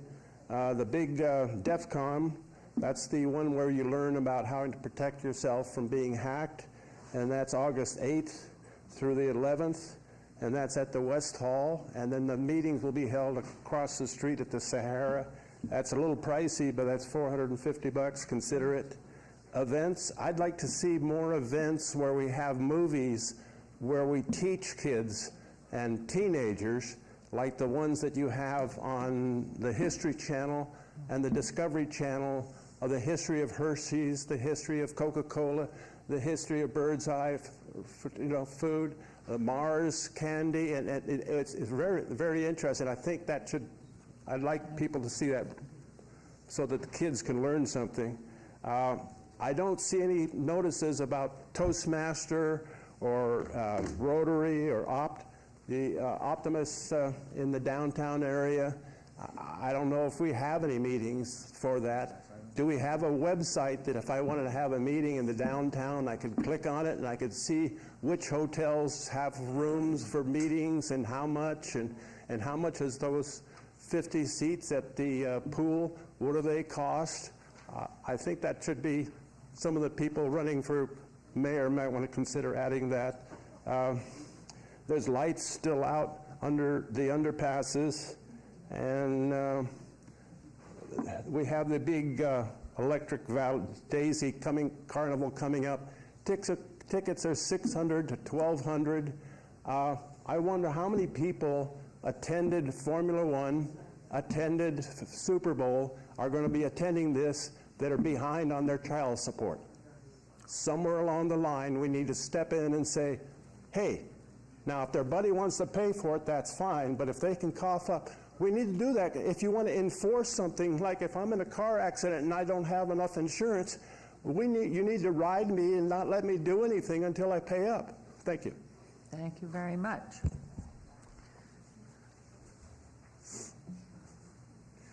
Good morning again. Louis Jordan, Southern Nevada Regional Housing Authority. I didn't know if it was appropriate last time to speak of something that wasn't on that item, so I wanted to take the opportunity to come up and say that in the last 2 weeks, we have gotten more attention from HUD around housing in this community than I think in my entire 20-plus years career.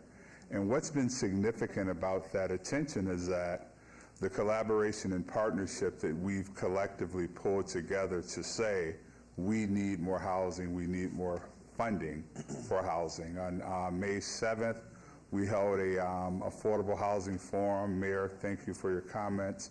It's for coming out and kicking us off. Councilwoman Bruni, who sits on our board, thank you. Wonderful. We had over 300 people who showed up to just talk about affordable housing, and it was outstanding. And we walked away. Last year we did this, and as a result of last year, we have a number of units in the pipeline, including the ones in your ward, Councilman Diaz. And this year, we just talked about how we need to continue to come together. Yesterday, again, Mayor, thank you. Councilman Creer, thank you. We spent close to 8 hours with representatives from HUD as we are a finalist for a $50 million Choice Neighborhood Grant. And one of the things that they look for, we put a good application in, that's how we became a finalist.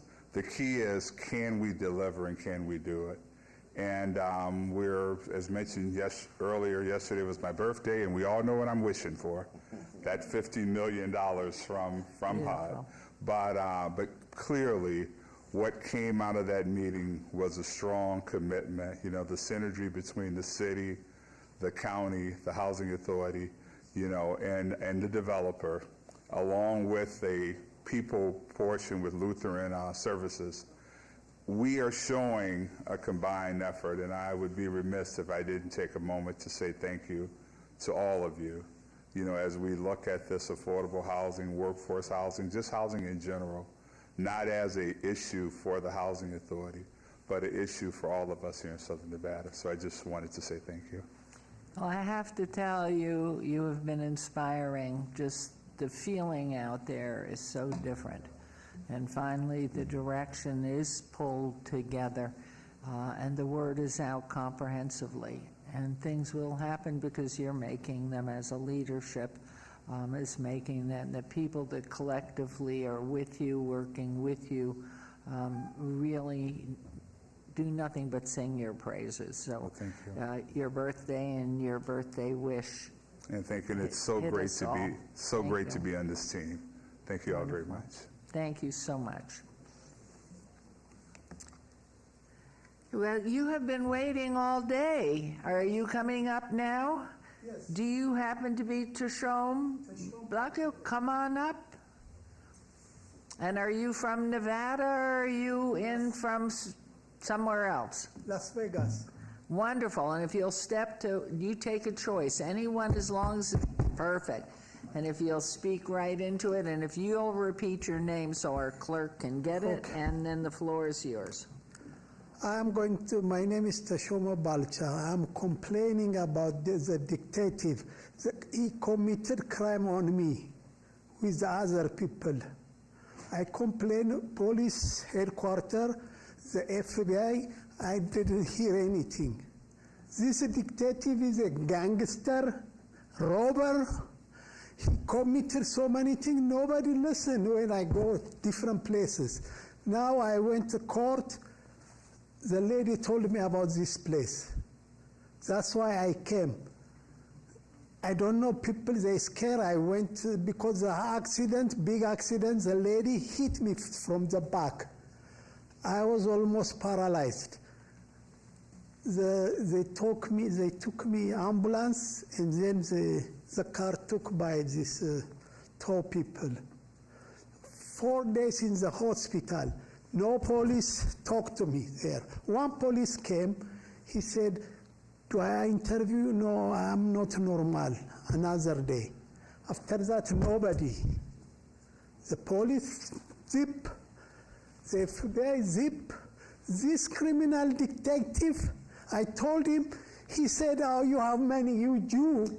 "Okay, I'm Jew. We'll meet in court." He called me nigger. "Okay, I'm Semitic, I'm not black." He doesn't know this thing. Okay, we meet in court. That's it. Okay, what I'm going to suggest for you is you need to have, can you hear me? Can you hear me? Oh, okay, yes. Yeah, can you hear me? Yes. You need to be able to explain to someone who can hear your information and then advise you and help you. So I am going to ask, because you're speaking about an accident and what you think is legal, I am going to first ask Mr. Dorkak to come down, talk to you, get your information. Okay. And I may ask Ms. Newby here, it depends on what you tell, because this is not the right place for the problem. You need direction of how you go about solving the problem. So, The Mr. city police. Dorkak, unless you would think there's somebody better, I mean, to me, because you'll know if it's a legal issue and what he has to do to tell or suggest that he find an attorney or whatever. Can you do that or no? Yeah, I'll circle back down with him. It sounds like he may have reached out to Metro already, but I'll see what's going on. Wonderful. So Mr. Dorkak will come talk to you. Okay. And he will then say, I suggest this is your problem. These are the people. They may not be SETI. And also Miss Newby here, who handles all of our community issues right there also. Okay. So hopefully we can help He's you. a city of police detective. Okay, The well, we city, I need have the to come here. information, but this is not the right place. So if they will talk to you right now, Mr., if you will go over to Okay. Mr. Dorkak Oh. and Miss Newby there. All right. thank Okay, and they will tell us if you need to be here, then we'll have you here. you. Do you want his name, the policeman? You're going to give everything to that gentleman, Thank you. and I thank you. I'm sorry I had to wait all day. Okay, now we're into emerging issues. Do we have an emerging? Are we emerging, Councilman Creer? No. Are we having emerging issues here that we can solve? You're free. Okay. So that was agenda item 65, where any of us who had an issue that we were just dying to have on our agenda for our city manager to put on, we're cool. So now we're on to agenda item 66, which is our council member recognition. Comments made by individual council members during this portion of the agenda will not be acted upon by the council unless the subject is or has been on the agenda and scheduled for action. So last time I started on the interior. Did I not? I did. I think I'm back to Councilwoman Bruni. Thank you, Mayor. I'd like to start by wishing Las Vegas happy birthday. Again, our city was founded on this day 119 years ago. Team Bruni was pleased to attend the Las Vegas Fire and Rescue pinning ceremony in early May, which recognizes the achievement and advancement of our Las Vegas Fire and Rescue team members. The following day, Team Bruni was pleased to attend the annual Ernest J. May Day event at Ernest May Elementary School, which commemorates the life of Ernest J. May, our first fallen officer in Las Vegas. The celebration also recognizes all of our other fallen officers, including Officers Alan Beck and Igor Soldo, and the 2 Nevada Highway Patrol officers, Alberto Felix and Sergeant Michael Abate. It was great to see all of our first responders out, including our new Northwest Area Command Captain, Captain Noe Esparza, and our own Marshal Ron Barrera. Thanks to Councilwoman Alan Polinsky for co-hosting our first Movie of the Park event of 2024. It was a successful event, and the kids loved digging for dinosaurs and listening to the UNLV geosciences professor who spoke to us about dinosaurs. Earlier this month, we were pleased to attend the 3rd annual Prayer Run Walk at Floydland Park to celebrate Missing and Murdered Indigenous Women's Day. We honored Rosa Carmina, whose life was taken by her partner. I was pleased to participate on a panel at the Housing Summit sponsored by the Southern Nevada Regional Housing Authority. Again, as Director Jordan just mentioned, congratulations to the Housing Authority, as they just received word that we are one of 9 finalists for the HUD Choice Neighborhood Grant. If awarded, our community will receive more than $50 million to develop the Marble Manor community. Thanks to Arcelia Barajas and Mike Jansen, who partnered with the Housing Authority to assemble a very strong application, and again, collaboration was key. I was pleased to recognize our teachers last week. Thanks to Councilwoman Olivia Diaz for partnering with me to recognize teachers and staff at Rancho High, which is in her ward. I was also pleased to recognize the teachers and staff at my high schools and middle schools in Ward 6. Last week, we held our monthly Bocaditos with Bruni. Thank you to the more than 30 residents who came by to meet me and just hang out and connect with their neighbors. I truly believe we are building community one snack at a time. To that end, last week we were finally able to activate our Ward 6 neighborhood volunteer crew. We had about 10 volunteers. Our youngest was 3 years old and our oldest was 65. They showed up to pull weeds at our new fire station 46. Special thanks to Chief Gray and all of the firefighters who were on duty last Friday who joined us to pull weeds with our volunteer crew. You can see there we assembled about 6 or 7 big bags filled with trash and weeds. Our neighbors really appreciated the added bonus of getting to chat with our first responders while helping their community. Special thanks to our neighborhood services team for supporting us. Congratulations to the city for hosting another successful El Dorado Parade Day. Last Saturday, I had the opportunity to attend the inaugural Veterans Fair organized by the Library District. Thank you to our Centennial Hills Branch Library Director, Robbie DeBuff, for your leadership and vision. Thank you to the extensive city team that was there to provide support to veterans and our active military members and their families. We had business licensing, our marshals, and some other folks. Later that day, I was pleased to attend the 1013 Club's annual picnic and celebrate their members. Moving to our upcoming events, mark your calendars for the Wynn Court graduation on May 30th at 10 a.m. Please know that health and wellness are priorities of our city and for our first responders. Please reach out and take advantage of the city's and our valley's resources if you need to talk to someone. Parents, please note that our City of Las Vegas summer camps will be opening soon. Youth ages 3 to 15 are eligible for Monday through Friday Recreation Summer Day Camp for 12 weeks. They run May 21st through August 9th. Registration is now open. Financial assistance is available. Please contact the specific center in your neighborhood for more details. Please join Councilman Alan Polensky and me for our second showing of Jurassic World at Floydland Park on June 7th. We'll be doing a repeat of our first successful Movie in the Park event. Finally, please stop by our next Bocaditos on June 13th at 9 a.m. at our Centennial Hills satellite office.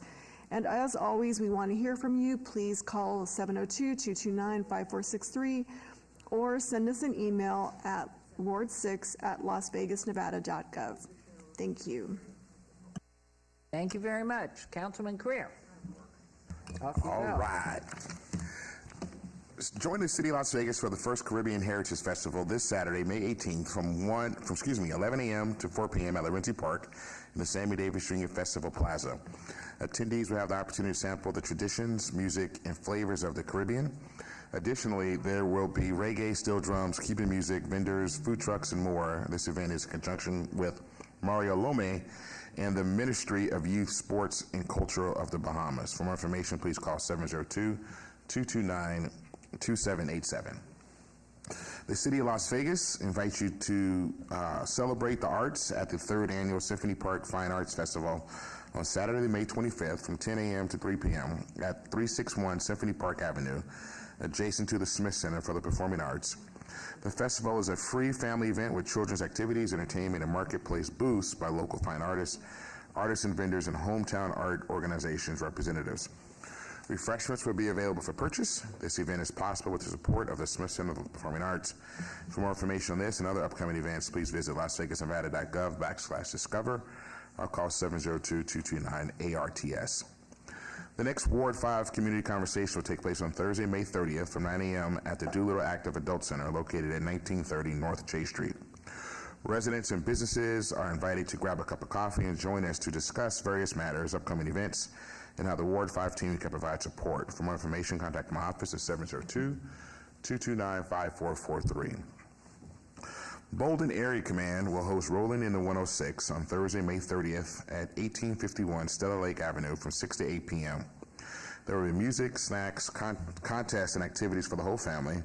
Residents are welcome to bring skates, bikes, skateboards, and scooters. There will also be a limited supply of skates available for on a first-come, first-served basis. For more information, please call 702-828-3347. The 2024 Historic Westside Legacy Park inductee ceremony will take place at 1600 Mount Moriah Drive on Saturday, June 1st from 8:30 a.m. to 10 a.m. We're looking forward to celebrating with the inductees who have made a lasting impact on the Historic Westside. For more information, contact my office at 702-229-5443. And the 2024 Juneteenth Festival. So save the date. It's going to happen at the Ward Market Center on Saturday, June 15th in conjunction with Diane Pollard and the Rainbow Dreams Educational Foundation. More information will be shared as we get closer to the event. And also, in addition, D. Evans and the Nevada Juneteenth Committee are hosting a number of events. For listing of their events, visit www.juneteenthnevada.org or send an email to devans@juneteenthnevada.org.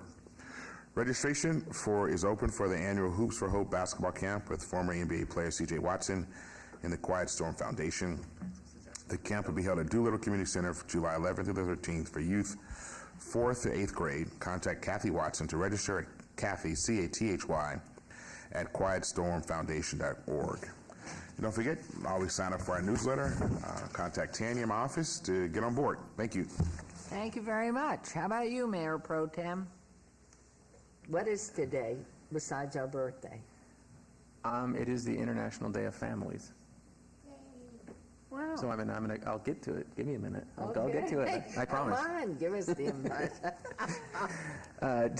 Actually, on Saturday, we're going to be, again, working with Neighborhood Services on the Be Neighborly event. Shout out to Neighborhood Services because I think it's a really awesome way of reaching our constituents. We'll be at Fire Station 103 on May 18th from 9 to 11.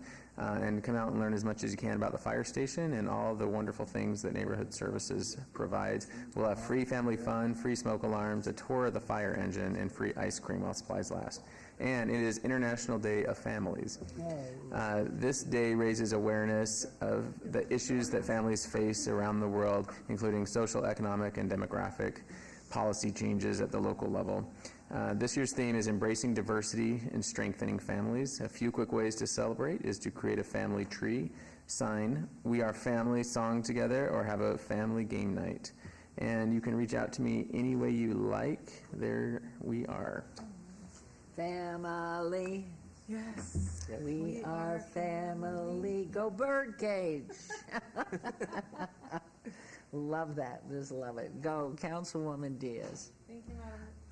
Thank you, Madam Mayor, and happy 19th birthday to our fabulous City of Vegas family, because I think we have an awesome team here that works for us day in, day out. So thank you to all of our city staff for everything you do to make us shine with our residents. I want to extend my heartfelt congratulations to the class of 2024. I'm so proud of all the new CSN, UNLV, Nevada State University graduates all over our valley and their parents. I mean, it is intense to go through your course of studies, but it's so rewarding when you get to walk across the stage and have that diploma in your hand. So congratulations to the parents for supporting your students. Congratulations to students, and I hope that you will now come back and be part of our workforce, because we need you. So I look forward to attending several graduations in the ward, because we know we have high schools and preschools in the works. So can't wait to congratulate you in person. On May 2nd, we had the fabulous LGA grand opening. We missed you, Madam Mayor. We missed you, Councilman Creer, but boy, oh boy, is that a fabulous addition to the Arts District. It's a talented architectural firm that has made so many significant contributions and designs to our city landscape, most notably what's being built across the way, our fabulous Civic Plaza. And there's so many more that I would be remiss if I don't mention them all, but they've done so much work for us, and I'm just thrilled that they're now part of the downtown community. And they say they're loving it and that they're more creative, and I just can't wait what future projects they will dream now that they are located there. And could I ask yes. you in the future to go ahead and maybe ask our Public Information Office a walking tour on our city beat? Everybody has television or access to it, that on Channel 2, a walking tour of all the artwork, especially in 18B, yeah. that we could do that. You could walk and explain, or have the artist at some of them. But we get so many positive comments that I just saw the artwork. Even on the Strat, yes. they have a mural. They have several. So if you could, and since so much is going on in Ward 3 yes. in the Arts District, I think that would be wonderful. That's a fabulous idea, to highlight all the awesome murals. I mean, look at these. They're just awesome. Yes, and it adds so much vibrancy to the neighborhoods. I just love it. On May 4th, we were able to go to our Mexican consulate and close, Madam Mayor, your second annual gallery of celebraciones in Las Vegas. So we were there with the artists. Remember, we kicked it off in September yes. of last year at the Mayor's Gallery, and here we were closing it out. Wow. And we look forward to going to our third edition of Celebraciones in Las Vegas, putting the call to artists. It usually goes out in June, so I hope people stay tuned for that, and you're going to make it happen again, yes? Yes. Okay, awesome. So I hope that you all go. Senator Catherine Cortez Masto was in attendance, and so was our Congresswoman Dina Titus, and it was just fabulous to, again, see the artists who made the beautiful contributions for that happen. So thank you to all of those who partook in that. On May 4th, we had a neighborhood block party with Commissioner Tick Sagerbloom, and this was in Southern Nevada Regional Housing Authority community.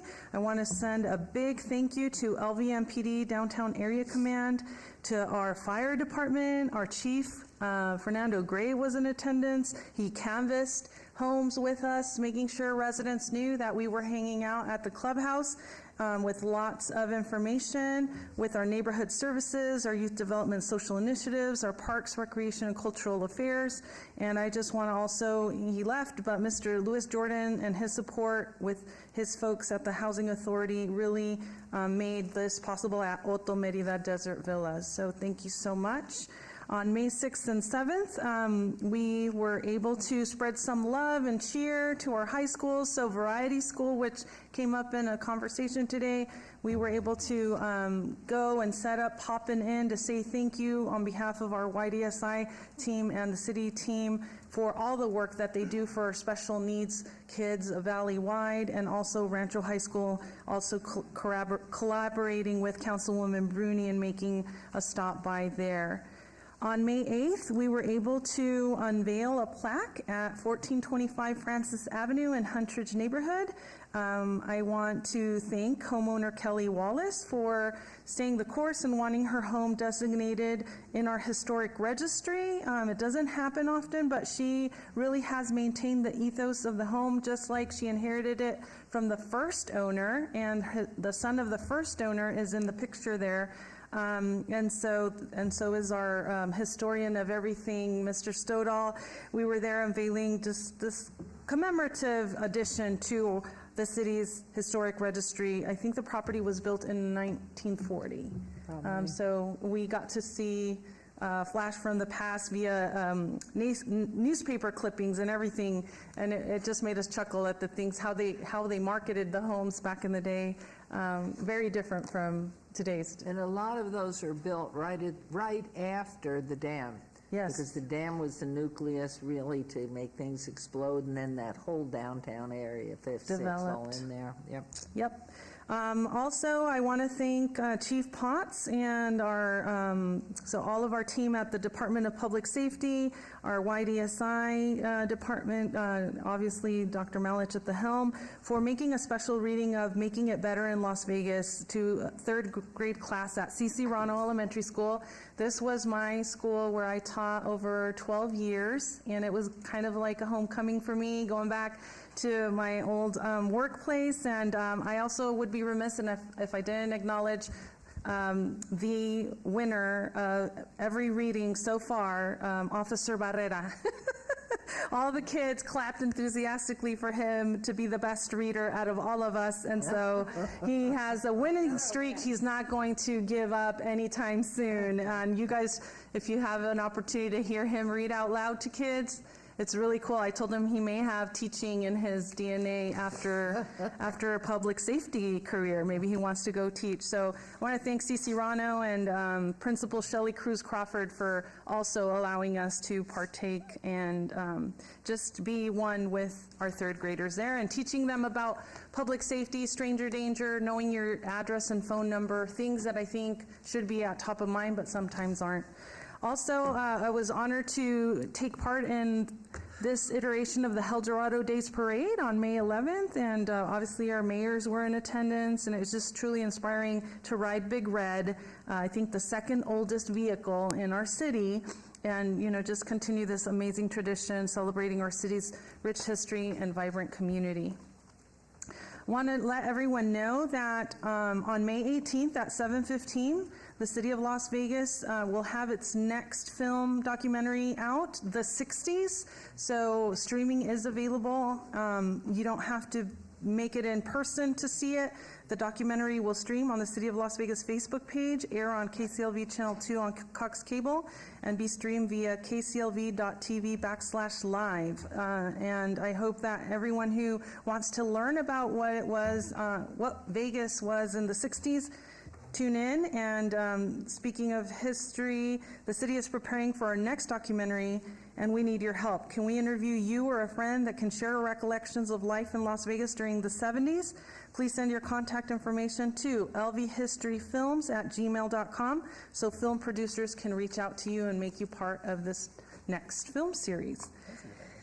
All right, Las Vegas Fire and Rescue's Community Boot Camp. Have you ever dreamed of becoming a firefighter? You're invited to meet LV Fire and Rescue Community Boot Camp members, test your physical ability, and learn how to best prepare to become part of our firefighting academy. It's free and open to all ages 14 and up. Take note, it's on Sunday, May 26th, 9 to noon at Cashman Complex. So take a snap of that, and if you know of future firefighters or aspiring firefighters, let them know of this important opportunity.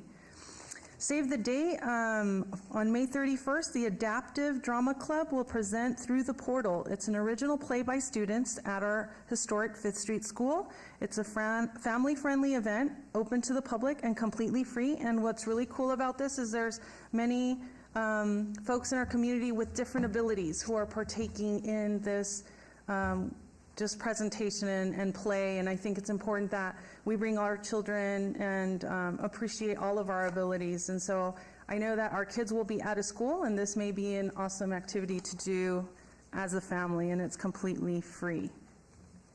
I also want to note that the City of Las Vegas was awarded a $23.9 million federal raise grant to reconstruct Stewart Avenue from 6th Street to Nellis. This project will provide many benefits such as increased safety, mobility, shade for comfort, accessible transportation, and economic vitality for the region. We want all our community to know about this meeting because right now is when we need the information of what is important to you. So please take note, save the date, Wednesday, May 29th, 5:30 to 7 p.m. at East Las Vegas Community Center, located at 250 Northeastern Avenue. This is the time to tell us what you want to see and what you envision.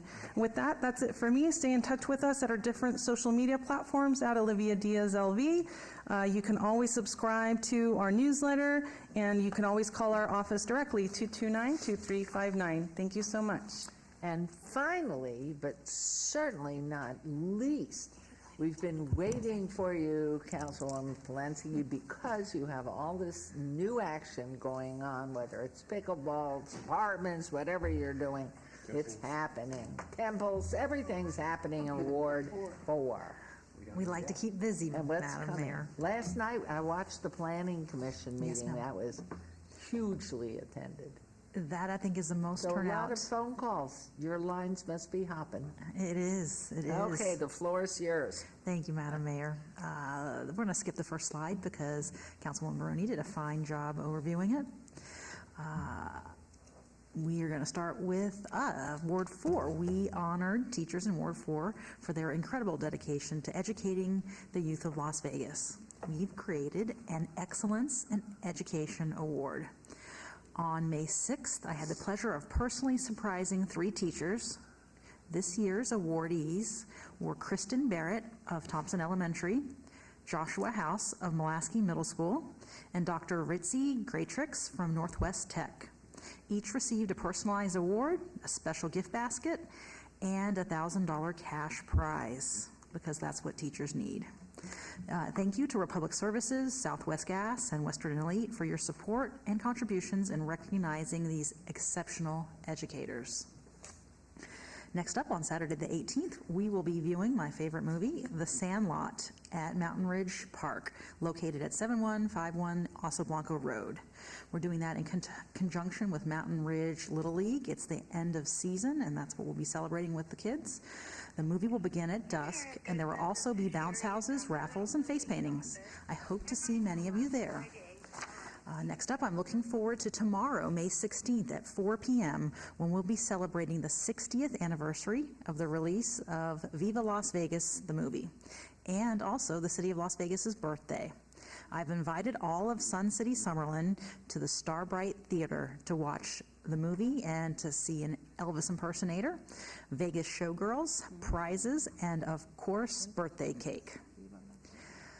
Please join me next Thursday, the 23rd, at Police Memorial Park for the Southern Nevada Law Enforcement Memorial Ceremony. We do this every year, and we honor our fallen officers with a 21-gun salute and a reading of the fallen officers' names. The ceremony begins at 6:30 with special guests Mayor Goodman and Sheriff McMahill. After that, the following day, Friday, May 24th at 7 p.m., I'm proud to be hosting a very special Memorial Day ceremony at Police Memorial Park. We will be honoring the lives of our military men and women who lost their lives in service to our country and commemorating the 80th anniversary of D-Day with our very special guest of honor, Onofrio Zakari, who valiantly stormed Omaha Beach 80 years ago. He's 101 years old.